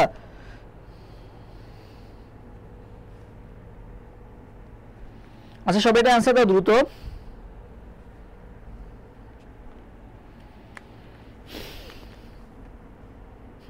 ওকে আচ্ছা, তো এন এবং এল এর মান অবশ্যই এন এর মান কি হইতে হবে? এল এর মান থেকে বড় হইতে হবে, এটা হচ্ছে ফার্স্ট শর্ত ছিল। এবং এন এর মান কখনো কি হইতে পারবে না? সমান হইতে পারবে না। থার্ড যে সূত্র মানে তোমার কন্ডিশন ছিল সেটা হচ্ছে এম এর মান যেটা আছে, এম এর মান যেটা আছে এটা অবশ্যই কি হবে বলতো? 0 থেকে কি হইতে হবে? প্লাস মাইনাস এল, তার মানে এল এর থেকে বড় হইতে পারবে না, 0 সহ প্লাস মাইনাস এল পর্যন্ত। সো এই অনুযায়ী দেখো তো আমাদের যে 3 নাম্বার যে কন্ডিশনটা আছে, দেখো এন এর মান ঠিক আছে 3, এল এর মানও মিলছে, যে এন এর মানের থেকে কি বলছে বলতো? ছোট হইছে। এই যে বলছিলাম যে এন এর মান অবশ্যই কি হবে? এল এর মানের থেকে বড় হবে, সেটাই হইছে। কিন্তু এল এর মান 2, এন এর মান কত? 3, তার মানে এই কন্ডিশনটাও মিলছে। বাট এখানে দেখো এম এর মান কত হয়ে গেছে -3। এম এর মান কি -3 হইতে পারবে যেখানে এল এর মানই 2? আমরা তো জানি এম এর মান কি হয় 0 থেকে +- এল হয় না, 0 থেকে +- এল, এখানে তো এল এর মানে 2, তাহলে কি হবে 0 সহ +-2, 0 সহ +-2 মানে 0 +1 -1 +2 -2, বাট এখানে কত দিয়েছে -3। এটা কি আসলে পসিবল কখনো? এটা কিন্তু কখনোই পসিবল না। বাকি দেখো সবগুলোই মিলে যাবে, 2 হইলে -2 হওয়া পসিবল, 3 হইলে 0 হওয়া পসিবল, বাকি সবই মিলতেছে, খালি মিলতেছে না কোনটা, সি নাম্বারটা মিলতেছে না। তাহলে অ্যান্সার কোনটা হবে? অ্যান্সার হবে সি নাম্বারটা। আশা করি সবার কাছে ক্লিয়ার। এরপরে সবাই 15 নম্বর কোশ্চেনের অ্যান্সার দিয়ে দাও যে 15 অ্যান্সার কোনটা হবে, 15। এরপরে সবাই 15 নম্বর কোশ্চেনের অ্যান্সার দিয়ে দাও দ্রুত যে 15 অ্যান্সার কোনটা হবে। আচ্ছা দেখো 15 নম্বর কোশ্চেনটা বলা হয়েছে যে BF3 যৌগের বৈশিষ্ট্যগুলো কি কি। সো এটাও কিন্তু ওই যে ফার্স্টে সংকলন দেখাইছিলাম না, ওই সংকলনের মতোই হবে আর কি। তুমি যদি সংকলন করো মুখস্থ হয়ে যাওয়ার কথা সংকলন, বোরনের শেষ করতে কয়টা ইলেকট্রন আছে, বোরন যেহেতু 5 2 3, তাহলে 3টা ফ্লোরিন যুক্ত আছে 3টা, 3 আর 3 মিলে 6, যদি 2 এ ভাগ করো তাহলে কত আসবে বলো তো, 3 আসবে আর কি। আর 3 হইলে কি হবে, একটা S 2টা P, তার মানে সংকলন হবে sp2 সংকলন। যেহেতু 3 আসছে, 3 এর ক্ষেত্রে কিন্তু কি হয় বলো তো, ত্রিমাত্রিক বা ত্রিভুজাকার হয়, তাই না, ত্রিভুজাকার হয়। বাট এখানে কি দাও তোমার চতুস্তলকীয় দেয়া, চতুস্তলকীয় কিন্তু 4 এর ক্ষেত্রে হয়, মানে sp3 যখন হয় তখনই কিন্তু চতুস্তলকীয় হয়। বাট তোমার আসছে কত, 3 আসছে, তাহলে চতুস্তলকীয় হবে, চতুস্তলকীয় কিন্তু হবে না। তাহলে দেখো বাদ, তুমি 2 নম্বর অপশনটা বাদ দাও, তাহলে অ্যান্সার কোনটা হবে, 1 আর 3, sp2 সংকরণ NH3 সহ সন্নিবেশ বন্ধন।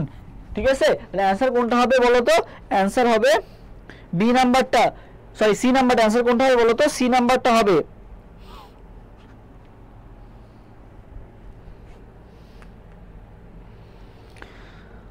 ওকে, আমরা নেক্সট কোশ্চেনে যাই। 16 নাম্বারটা কি বলা হয়েছে, কার্বিলামিন পরীক্ষা দ্বারা কোনটি শনাক্ত করা হয়। আমাদের দ্রুত আগাতে হবে, আর সবাই একটু হেল্প করবো আমাকে। কার্বিলামিন পরীক্ষা দ্বারা নিচের কোনটি শনাক্ত করা যায়। কার্বিলামিন অনেক একটা মনে করো নাম, মানে জৈব যৌগ থেকে যদি কিছু স্পেসিফিক কিছু কোশ্চেন আছে, কার্বিলামিনটা কিন্তু খুবই খুবই ইম্পর্টেন্ট। সো আজ করা হয়েছে যে কার্বিলামিন থেকে কার্বিলামিন পরীক্ষা দ্বারা নিচের কোনটি শনাক্ত করা হয় বলো তো, কার্বিলামিন পরীক্ষা দ্বারা নিচের কোনটি শনাক্ত করা হয়।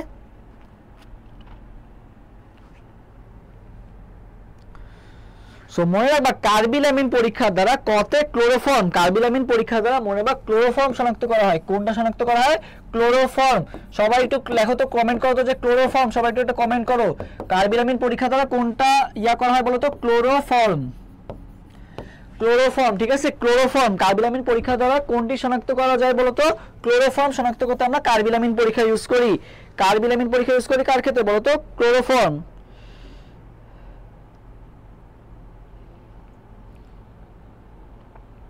না কার্বিলামিন পরীক্ষা দ্বারা আমরা কোনটা শনাক্ত করি বলো তো, ক্লোরোফর্মকে শনাক্তকরণ করি। ঠিক আছে, ক্লোরোফর্মকে শনাক্তকরণ করি। হ্যাঁ ক্লোরোফর্ম, সবাই একটু কমেন্ট করো ক্লোরোফর্ম। ওকে, কার্বিলামিন পরীক্ষা দ্বারা আমরা ক্লোরোফর্মকে শনাক্ত করি, এটা মাথায় রাখবে এখন থেকে। কার্বিলামিনের কতে ক্লোরোফর্ম। ঠিক আছে, কার্বিলামিনের কতে কি বলো তো, ক ক্লোরোফর্ম। কার্বিলামিনের ক আছে, ক্লোরোফর্মেও ক আছে। তাহলে কার্বিলামিন পরীক্ষা দ্বারা কোনটি শনাক্ত করি, ক্লোরোফর্ম শনাক্ত করি। জৈব যৌগ চ্যাপ্টারটা খুবই খুবই গুরুত্বপূর্ণ, আমরা জৈব যৌগ সম্পর্কে অনেক ডিটেইলসে পড়াবো ইনশাআল্লাহ। মৃদু অ্যাসিড এবং সবল ক্ষারের দ্রবণের টাইট্রেশনে ব্যবহৃত হয় কোনটা, মৃদু অ্যাসিড এবং সবল ক্ষার। সো দেখবা যে এখানে 4টা কন্ডিশন আছে আর কি। তোমার হচ্ছে মনে করো অ্যাসিড এবং বেজের 4টা যে কন্ডিশন আছে, কি হইতে পারে, দুইটাই স্ট্রং, অ্যাসিডও স্ট্রং বেজও স্ট্রং, অথবা কি দুইটাই উইক, অথবা কি একটা স্ট্রং একটা উইক, অথবা একটা উইক আর একটা স্ট্রং। এই 4টা কন্ডিশনের বাইরে তো আর কিছু হইতে পারে না, তাই না। সো মনে রাখবা যখন দুইটাই স্ট্রং, মানে অ্যাসিডও স্ট্রং বেজও স্ট্রং, তখন আমরা সব নির্দেশক ইউজ করতে পারবো। আর যখন দুইটাই উইক, তখন আমরা কি করতে পারবো না, কোনো নির্দেশক ইউজ করতে পারবো না। আর এরপরে অ্যাসিড যদি স্ট্রং হয় তাহলে আমরা অ্যাসিডের নির্দেশক ইউজ করব, যদি বেস স্ট্রং হয় তাহলে আমরা বেসিক নির্দেশক ইউজ করব। সো অ্যাসিডিক নির্দেশক কারা কারা, বেসিক নির্দেশক কারা কারা, এগুলা কিন্তু আমরা জানি যে লিটমাসের উপরে যারা আছে, তোমার ছক দেখবা, ছকে লিটমাসের উপরে যারা আছে সবাই হচ্ছে ক্ষারীয় নির্দেশক, এবং লিটমাসের নিচে যারা আছে তারা কি বলতো, অম্লীয় নির্দেশক। তাও এখানে দেখো কি বলা হয়েছে, সবল ক্ষার। এখানে তোমার কি বলা হয়েছে, সবল ক্ষার। তাহলে সবল ক্ষারের ক্ষেত্রে এই মিথাইল রেড আর মিথাইল অরেঞ্জ কিন্তু আমরা ইউজ করি কিন্তু কি সবল অ্যাসিডের বেলা, যেহেতু অ্যাসিডের নির্দেশক।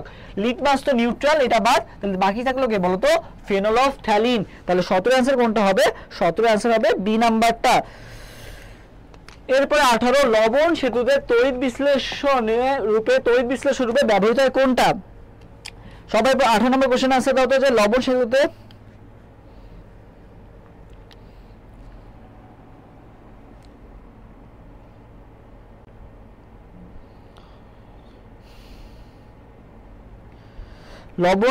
কোনটা ব্যবহৃত, তড়িৎ বিশ্লেষণ রূপে কোনটা ব্যবহৃত হয় বলো তো?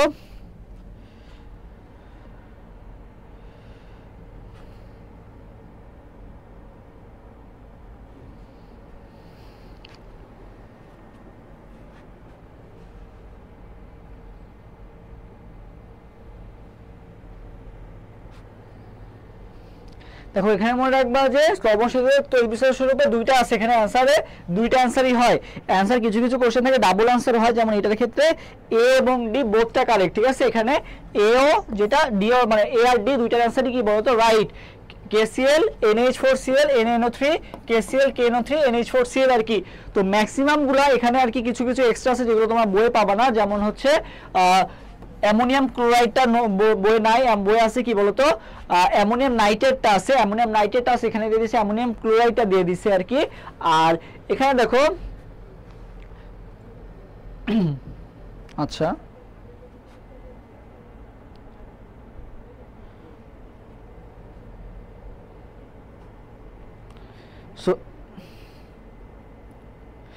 আচ্ছা স্লোলি বলার সুযোগ নাই, কারণ হচ্ছে আমাদের নেক্সট ক্লাস আছে, 7:30 আরেকটা ক্লাস আছে আর কি। তো যেটা বললাম 18 নাম্বার আছে দুইটাই হবে, এ হবে এবং ডি হবে আর কি।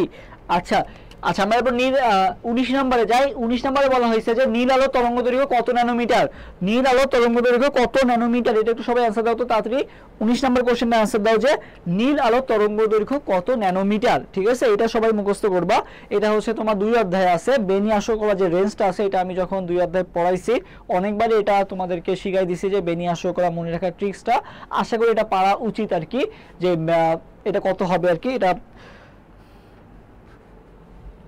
আচ্ছা একজন বলছে এ, একজন বলছে ডি। আচ্ছা দেখো সহজ এটা মুখস্থ করে ফেলবা। দেখো 380 থেকে আমরা জানি যে দৃশ্যমান আলো তরঙ্গদৈর্ঘ্য কত বলতো? 380 থেকে 780। আমরা সবাই জানি যে দৃশ্যমান আলো তরঙ্গদৈর্ঘ্যের রেঞ্জ কত? 380 থেকে কি বলতো 780। আচ্ছা ঠিক আছে, এটা আজকে শিখাই দিয়ে যাই। দেখো 380 থেকে 780, তো আমরা যদি দৃশ্যমান আলো তরঙ্গ রেঞ্জগুলো লিখি তাহলে কি আসতেছে বলতো? বেনি আ সহ কলা, ঠিক আছে। বেনি আসো কলা মানে হচ্ছে বেগুনি, নীল, আসমানি, সবুজ, হলুদ, কমলা, লাল। সো দেখো আমরা জানি যে রেঞ্জটা কত দিয়ে শুরু হয়? 380 থেকে 780 পর্যন্ত। তাহলে বেগুনি শুরু হবে কত দিয়ে? 380 দিয়ে শুরু হবে আর কি, ঠিক আছে। আচ্ছা তারপর মনে বা বেগুনিটা মুখস্থ করবা 380 থেকে শুরু করে 424। 380 থেকে শুরু করে কত বলতো? 424। এরপরে কে আসতেছে? এরপরে মনে রাখবা 424 এর পরে রাউন্ড ফিগার মনে রাখবা, রাউন্ড ফিগার হচ্ছে কত? 450। 400 কত 50, এটা কি একটা রাউন্ড ফিগার, ঠিক আছে। 424 এর পর রাউন্ড ফিগার কত? 450। 450 এর পর রাউন্ড ফিগার কত বলতো? 500। 450 এর পর রাউন্ড ফিগার কত বলতো? 500। তাহলে 500 যদি হয়ে গেল, এরপরে মনে রাখবা এরপরে কি সবুজ। সবুজ মনে রাখবা যে সাকিব আল হাসানের জার্সি নাম্বার কত ছিল বলতো? 75 ছিল। তাহলে 75 দিয়ে মনে রাখবা তে সাকিব আল হাসানের মনে রাখবা কত? 575। কত? 575, ঠিক আছে। হলুদ এরপরে ভাষা কত? এরপর আসি হলুদ। হলুদের ক্ষেত্রে মনে রাখবা হচ্ছে 590। হলুদের ক্ষেত্রে একটু মনে রাখবা কত? 590, ঠিক আছে। 575 এর পর কত আসবে? 590 আসবে আর কি। এরপরে 590 এর পরে কি 600 ঘরে যাবে। তো 600 ঘরে মনে রাখবা যে AK-47 নামে একটা বন্দুক ছিল আর কি। AK-47 দিয়ে মনে রাখবা, AK-47 দিয়ে মনে রাখবা 647। কত মনে রাখতে বলছি? 647। এটুকু মুখস্থ করতে পারলে হইলো। তাহলে কি বললাম? 424 মুখস্থ করলা।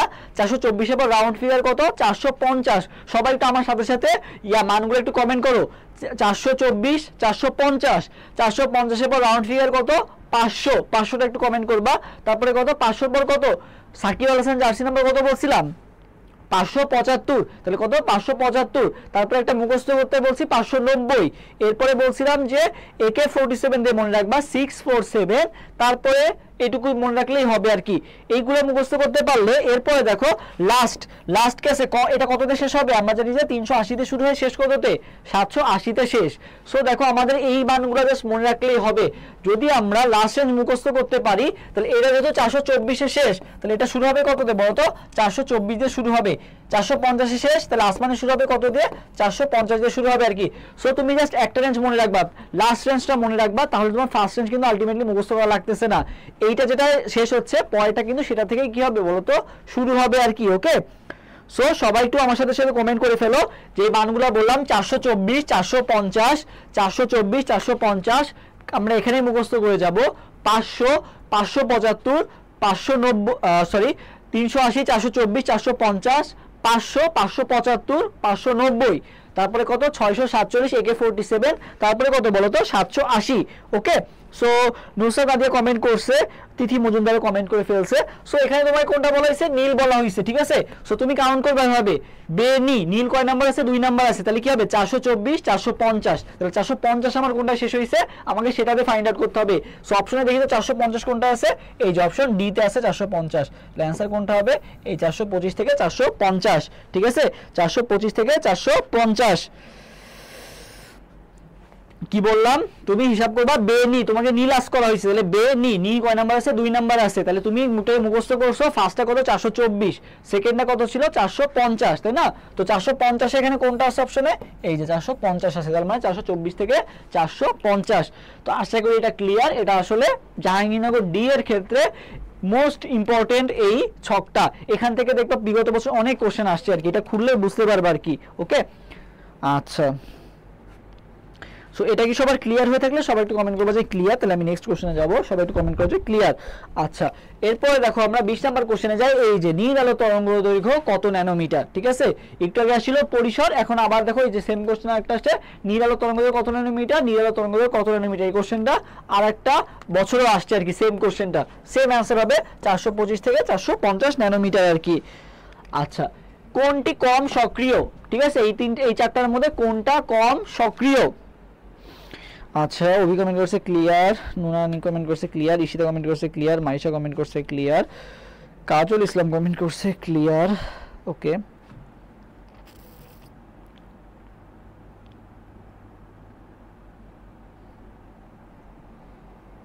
আচ্ছা, সো দেখো এখানে কোনটি কম সক্রিয় বলা হয়েছে।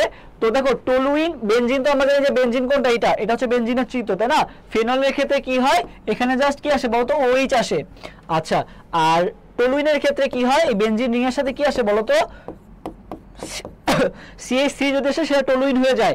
আর নাইট্রোবেনজিনে কি আসে, বেনজিনের সাথে যখন তোমার নাইট্রো মূলকটা আসে তখন কি হয় বলতো, সেটা হচ্ছে নাইট্রোবেনজিন হয়ে যায়। সো বলা হয়েছে কোনটা কম সক্রিয়। সো সবাই একটু এটা অ্যান্সার দাও তো দেখি, 20 অ্যান্সারটা দাও, 21 অ্যান্সারটা দাও তো, 21 অ্যান্সার কোনটা হবে? 21 নম্বর কোশ্চেন অ্যান্সার দাও তো সবাই। আচ্ছা, কোনটা কম সক্রিয়? সো দেখবা যে আমাদের সক্রিয়তা বৃদ্ধিকারী বেনজিন বলে সক্রিয় বৃদ্ধিকারী এবং সক্রিয়তা হ্রাসকারী নামে দুইটা জিনিস আছে। তো কারা সক্রিয় বৃদ্ধিকারী হয়, কারা সক্রিয় হ্রাসকারী হয়, খুবই মনে রাখা খুবই সহজ। যদি দেখো এক বন্ধন, ঠিক আছে, মানে যারা সিগমা বন্ধন যাদের মধ্যে আছে, শুধু যদি সিগমা বন্ধনই থাকে তারা হচ্ছে সক্রিয়তা বৃদ্ধিকারী। যদি দেখো যে পাই বন্ধন বা ডাবল বন্ড যদি চলে আসে তারা মনে রাখবা সক্রিয়তা হ্রাস করে দিবে বা তারা কম সক্রিয় হবে। কি বললাম, যদি সিঙ্গেল বন্ড থাকে তাহলে সক্রিয়তা বৃদ্ধিকারী, আর যদি ডাবল বন্ড থাকে তাহলে সক্রিয়তা কি হবে বলতো, হ্রাসকারী হবে। সো দেখো এই CH3 যেটা যুক্ত হয়েছে এখানে কিন্তু কোনো ডাবল বন্ড নাই, সব সিঙ্গেল বন্ড। OH এর মধ্যেও কিন্তু কি আছে বলতো, OH, দেখো কি বন্ড আছে বলতো, সিঙ্গেল বন্ড আছে। বাট NO2 কে তুমি ভাঙো, দেখো NO2 কে যদি তুমি ভাঙো কি আসতেছে, এই যে N, এই যে ডাবল বন্ড ও, ডাবল বন্ড ও, এটা হচ্ছে NO2, তার মানে এখানে কি আছে, পাই বন্ধন চলে আসছে বা ডাবল বন্ড চলে আসছে। তাহলে এটা কি হবে, কম সক্রিয় হবে। কি হবে, কম সক্রিয়, মানে ডাবল বন্ড থাকলে সেটা কি হয়ে যায়, সক্রিয়তা হ্রাসকারী মূলক। তাহলে 21 অ্যান্সার কোনটা হবে, 21 অ্যান্সার হবে নাইট্রোবেনজিন। সবাই একটু NO2 টা আমার সাথে একটু কমেন্ট করবা, NO2 টা একটু কমেন্ট করবা, ঠিক আছে, NO2, ঠিক আছে, এটা হচ্ছে কি সক্রিয়তা হ্রাসকারী মূলক। NO2 যেহেতু ডাবল বন্ড আছে, ডাবল বন্ড একটু ভাঙা শিখতে হবে তোমাকে, ঠিক আছে। তাহলে কি হবে, সক্রিয়তা হ্রাসকারী মূলক হবে। সো এরপরে কিছু করার নাই। দেখো এই যে এইসব কোশ্চেনগুলো কিন্তু জাহাঙ্গীরনগরে আসতেছে, প্রমাণ বিজারণ বিভবের মান, প্রমাণ জারণ বিভবের মান, এই ছকটা কিন্তু তোমাদের খুবই ইম্পর্টেন্ট তড়িৎ রসায়নে। এগুলো কিন্তু আমাদের দেখা যায় যে অন্যান্য এক্সামে মানগুলো মুখস্থ মানে দেওয়া থাকে আর কি, বাট এটার ক্ষেত্রে কিন্তু কি করতে হবে বলো তো, তোমাকে মুখস্থ করতে হবে। NO2 কমেন্ট করতে বলছিলাম, শাওন রহমান কমেন্ট করছে, ঈশিতা কমেন্ট করছে, মাইশা কমেন্ট করছে, কামরুন নাহার কমেন্ট করছে, অভি কমেন্ট করছে, নুরানি কমেন্ট করছে, শাওন রহমানও কমেন্ট করছে, নাদিয়া, আন্না কমেন্ট করছে, ওকে, আনিকা আফরিন কমেন্ট করছে, কাজল ইসলাম, ওকে, থ্যাংক ইউ। আচ্ছা, সো এরপর যেটা কমেন্ট করতে বললাম 22 নাম্বারটা একটু সবাই কমেন্ট করবে, যে 22 এর आंसर কোনটা হবে একটু সবাই কমেন্ট করবে আর কি। 22 তাও কি বলা হয়েছে, পটাশিয়ামের প্রমাণ জারণ বিভব কত, পটাশিয়ামের প্রমাণ জারণ বিভব কত, এটা একটু সবাই কমেন্ট করো তো।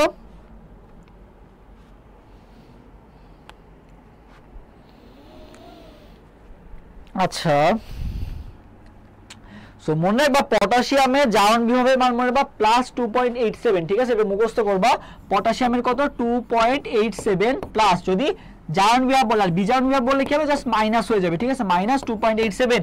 এটা আমরা যখন তড়িৎ রসায়ন পড়াবো তখন এই ছকটা ইনশাআল্লাহ মুখস্থ করা হয়ে যাবে এবং কোন কোনগুলো ইম্পর্টেন্ট সেগুলো বলবো। আপাতত তোমরা মুখস্থ করে একটু আমার সাথে সাথে কমেন্ট করে ফেলো। পটাশিয়াম এটা কমেন্ট করে ফেলো, প্লাস 2.87। পটাশিয়াম এটা কত হবে, প্লাস 2.87। পটাশিয়াম কত হবে, প্লাস 2.87। পটাশিয়াম কত হবে, প্লাস 2.87। এটা হচ্ছে পটাশিয়ামের ক্ষেত্রে 2.87। পটাশিয়াম কত হবে, প্লাস 2.87। আমার সাথে সাথে সবাই একটু কমেন্ট করে ফেলো, 2.87। পটাশিয়াম কত হবে, 2.87 প্লাস 2.87 জারণ বিভব, ঠিক আছে, বিজারণ বিভব লাগবে না। এরপর হচ্ছে কোনটি দুর্বল তড়িৎ বিশ্লেষ্য, এদের মধ্যে কোনটা দুর্বল তড়িৎ বিশ্লেষ্য। আচ্ছা হ্যাঁ, প্লাস 2.87 কমেন্ট করতে বলছিলাম। কাজল ইসলাম কমেন্ট করছে 2.87, নিশিতা কমেন্ট করছে, আনিকা ফ্রিন কমেন্ট করছে, সঞ্জিতা কমেন্ট করছে, তিথি মজুমদার কমেন্ট করছে, মাসকাত মাইশা কমেন্ট করছে, Nusrat, Nadia, Shaon Rahman, thank you, oxidation number সহ কমেন্ট করছো। আচ্ছা, বাকি সবাইকে ধন্যবাদ কমেন্ট করার জন্য। কোনটি দুর্বল তড়িৎ বিশ্লেষ্য, কোনটি দুর্বল তড়িৎ বিশ্লেষ্য বলো তো, এটার आंसर কোনটা হবে।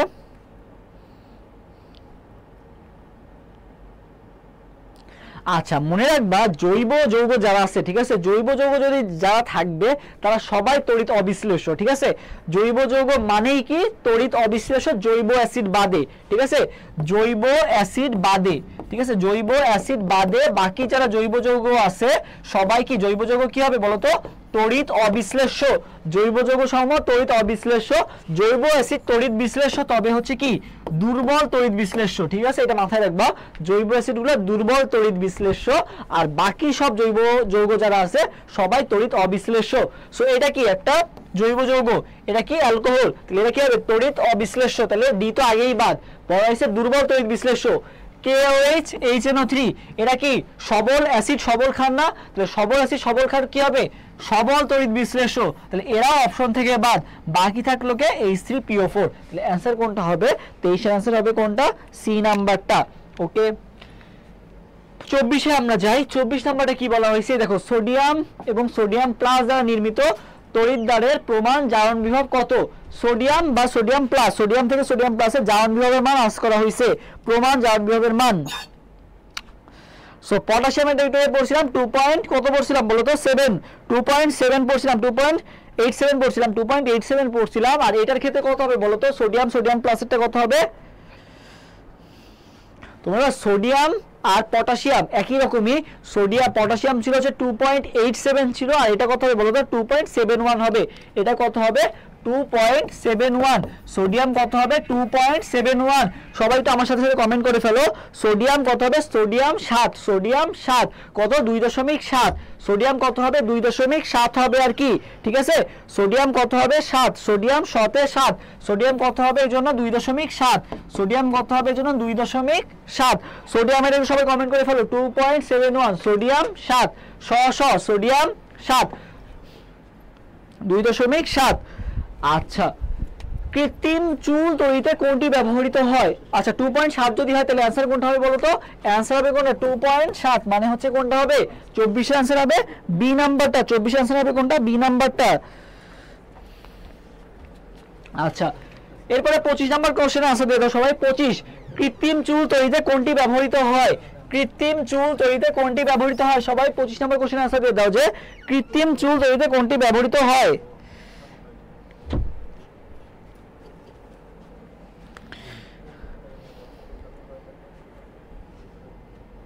কৃত্রিম চুল তৈরিতে কোনটি ব্যবহৃত হয়, সবাই একটু কমেন্ট করো তো। 25 নাম্বার কোশ্চেনে আনসার দাও সবাই যে কৃত্রিম চুল তৈরিতে কোনটি ব্যবহৃত হয়। আচ্ছা, মনে রাখবা কৃত্রিম চুল, কৃত্রিম তারপরে হচ্ছে তোমার সুতা, তারপরে মোটা যেগুলো জিনিসপাতি আছে সবগুলোর ক্ষেত্রে আমরা কি ইউজ করি বলো তো, আচ্ছা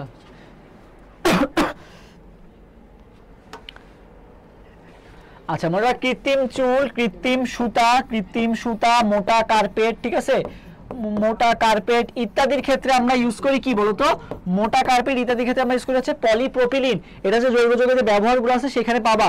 পলিপ্রোপিলিন কোথায় ইউজ করা হয়, কৃত্রিম চুল, কৃত্রিম জাতীয় যত জিনিস আছে, কার্পেট টার্পেট যা যা আছে সবগুলোর ক্ষেত্রে আমরা ইউজ করি কি বলতো, পলিপ্রোপিলিন ইউজ করি। কি ইউজ করি, পলিপ্রোপিলিন। আচ্ছা, এরপরে 26 নম্বর কোশ্চেনে সবাই অ্যান্সার দিয়ে দাও যে 4s ইলেকট্রনের NL ও M এর মান যথাক্রমে কত। 26 নম্বর কোশ্চেন আনসার কত হবে, 26 আনসার দিয়ে দাও তো সবাই দ্রুত। 26 4s ইলেকট্রনে L ও M এর মান জিজ্ঞাসা করা হয়েছে। তো আমরা এখানে এটা কিসের মান, 4 কিসের মান বলতো, N এর মান। আচ্ছা, s এর ক্ষেত্রে L এর মান কত হয়, আমরা জানি যে L এর মান যদি 0 হয় সেটা হয় s, L এর মান 1 হলে সেটা কি হয় p, তারপরে 2 হলে কি হয় d, ঠিক আছে, আর 3 হলে কি হয় বলতো f। সো তোমাকে এখানে কি দেওয়া আছে, তোমাকে এখানে s দেওয়া আছে। s এর ক্ষেত্রে আমরা জানি L এর মান কত হয়, s এর ক্ষেত্রে L এর মান হয় 0 হয়। তাহলে n এর মান হচ্ছে 4, L এর মান কত 0। তাহলে 4 0 অপশনে কোনটা কোনটা আছে বলতো, b তে আছে আর কততে আছে বলতো, c তে আছে। এখন আমাকে বের করতে হবে কিসের মান বলতো, m এর মান। এখন আমার কিসের মান বের করতে হবে, m এর মান। কিসের মান, m এর মান। সো m এর মান কি হয় বলতো, 0 সহ প্লাস মাইনাস l। তো এখানে l এর মানই তো 0, তাই না। সো এখানে যদি l এর মান 0, আমাকে কোনটা আসবে বলতো, 0 আসবে। খালি কি আসবে, 0 সহ প্লাস মাইনাস l যেটা আছে, যেহেতু এখানে l এর মানই 0, তো আমার এখানে একটা মান আসবে। তুমি যদি m = 12 + 1 ফর্মুলা ফেলাও, যে m + 12 m = 12 + 1 ফর্মুলাতে আমরা বের করি যে l এর মান m এর মান কয়টা হওয়া পসিবল, ঠিক আছে, এটা আমরা জানতে পারি আর কি। m = 12 + 1 থেকে আমরা জানতে পারি যে m এর মান কয়টা হওয়া পসিবল। তো তুমি যদি এখানে l এর মানটা বসায় দাও 2 × 0 + 1, সো m এর মান তুমি পাচ্ছ কয়টা বলো তো, একটা পাচ্ছ। সেই একটা মান কি হয়, 0 হয়। একটা মান যদি বের হয় সেটা হয় 0। যদি তিনটা মান বের হয় তাহলে কি হবে, 0 সহ প্লাস মাইনাস l। একের ক্ষেত্রে কয়টা আসবে, 12 + 1 বসাও, একের ক্ষেত্রে কত আসবে, 3 আসবে। সেই তিনটা মান কি কি হবে, 0 সহ প্লাস মাইনাস 1, মানে 0 একটা, প্লাস 1 একটা, মাইনাস 1 একটা, তিনটা মান, ঠিক আছে। সো এই ক্ষেত্রে যেহেতু l এর মান 0, তাহলে একটা মান আসবে, সেই একটা মানটা কি হবে, 0 হবে। তাহলে কি কি হবে, 4 0 0, ঠিক আছে, কি হবে 4 0 0। এটা কি সবাই বুঝতে পারছো? যদি বুঝতে পেরেছো সবাই একটু কমেন্ট করবা যে ক্লিয়ার। ওকে, নেক্সট আমরা লাস্ট কোশ্চেন 27 নম্বর কোশ্চেনে যাব। যে 27 নম্বর কোশ্চেনের আনসার সবাই দিয়ে দাও যে সকল তাপ উৎপাদী বিক্রিয়ায় তাপমাত্রা বৃদ্ধি করলে কি ঘটে। আমাদের একটু দ্রুত আগাতে হচ্ছে, এখনই শেষ হয়ে যাবে ইনশাআল্লাহ ক্লাস। কাজী সাহেব বলছে ক্লিয়ার। আচ্ছা, সকল তাপ উৎপাদী বিক্রিয়ায় তাপমাত্রা বৃদ্ধি করলে কি ঘটে। সো দেখো, তাপ উৎপাদী এটা অলরেডি কি করতেছে, তাপ উৎপন্ন করতেছে। সো এটা তো আমার তাপ বাড়ানোর কোনো দরকার নাই। তাপ উৎপাদে আরেকটা কি আছে বলো, তাপ হারি। তো যে তাপ হারাচ্ছে তার ক্ষেত্রে আমি তাপমাত্রা বৃদ্ধি করব, বাট এটা তো অলরেডি তাপ উৎপাদী, তাহলে এক্ষেত্রে তোমার তাপমাত্রা বৃদ্ধি করার কোনো দরকার নাই। তো যদি তুমি তাপ উৎপাদী বিক্রিয়ায় আবার তাপমাত্রা বৃদ্ধি করো, তাহলে বিক্রিয়াটা কোথায় যাবে বলো তো, পশ্চাৎ দিকে যাবে। কোথার দিকে যাবে, পেছনের দিকে যাবে আর কি, ঠিক আছে। তো সেক্ষেত্রে কি হবে বলো তো, 27 নম্বর কোশ্চেন আনসার কত সবাই। তো সেক্ষেত্রে কি হবে, সাম্যাঙ্কের মান কি হবে বলতো, সম্মুখ মানে বৃদ্ধি না পেয়ে কি হবে বলতো, পিছনের দিকে যেহেতু গেছে তাহলে কি হবে, হ্রাস পাবে। কি হবে বলতো, বৃদ্ধি পাবে, হবে বৃদ্ধি পাবে, হবে না, উৎপাদন বেড়ে যাবে। উৎপাদন বৃদ্ধি পাবে, তো সামনের দিকে গেলে উৎপাদন বৃদ্ধি পেত। যেহেতু এটা তাপ উৎপাদী, এটাকে আমি তাপমাত্রা বাড়াইছি, যার ফলে কি হবে, বিক্রিয়াটা সামনে না যায় পেছনের দিকে, মানে পেছনের দিকে অগ্রসর হবে, যার ফলে কি হবে, সাম্যাঙ্কের মান কি হবে বলতো, হ্রাস পাবে। কি হবে, হ্রাস পাবে। তাহলে আশা করি এটাও তোমাদের সবার কাছে ক্লিয়ার। সো আজকে যা যা পড়লাম তোমাদের কি সবকিছু কি ক্লিয়ার হয়েছে, একটু কমেন্ট করে জানাবা যে ক্লিয়ার নাকি। আর সবাই এই যে দেখবা যে গ্রুপে এই যে ভিডিওটা, যে ক্লাসটা হচ্ছে এখানে একটা লিংক দেওয়া আছে, সবাই লিংকে জয়েন হয়ে যাবা। এই যে জাহাঙ্গীরনগর ইউনিভার্সিটি যে গ্রুপটা আছে,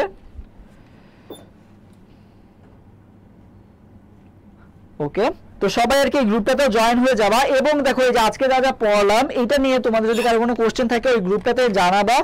আর হচ্ছে এই যে বাকি যে কয়েকটা দিন আছে, এখন যদি তোমার আরো কোশ্চেন সম্পর্কে ভালো মতো জানতে হয়, সেক্ষেত্রে তোমায় কি করতে হবে, যে জাহাঙ্গীরনগর এ ইউনিট এবং ডি ইউনিটে যে প্রশ্ন ব্যাংকটা আছে, এই প্রশ্ন ব্যাংকটা খুব দ্রুত কিনে ফেলবা। কারণ তোমাকে যদি কোশ্চেন সম্পর্কে আইডিয়া নিতে হয়, তোমাকে অবশ্যই বিগত 5 বছরের মিনিমাম, মানে জাহাঙ্গীরনগরের ক্ষেত্রে যেহেতু একটা শিফটে মানে একটা বছরে অনেক শিফটে এক্সাম হয়, সো মিনিমাম 5টা বছরের কোশ্চেন তোমাকে সলভ করতে হবে। সো আশা করি আজকে যা যা পড়লাম তোমাদের সবার কাছে ক্লিয়ার। কারো যদি কোনো কোশ্চেন থাকে, বায়োলজি এক্সামের রেজাল্ট দেননি তো হ্যাঁ দিয়ে দিব ইনশাল্লাহ। তো সবাই আশা করি ক্লিয়ার। তো কারো যদি কোনো কোশ্চেন থাকে ইনশাল্লাহ ওই গ্রুপে জানাবা, উত্তর দিয়ে দেওয়ার চেষ্টা করব এবং ইনশাল্লাহ দেখা হবে নেক্সট ক্লাসে। সে পর্যন্ত সবাই ভালো থাকো, আল্লাহ হাফেজ, দেখা হবে ইনশাল্লাহ নেক্সট ক্লাসে।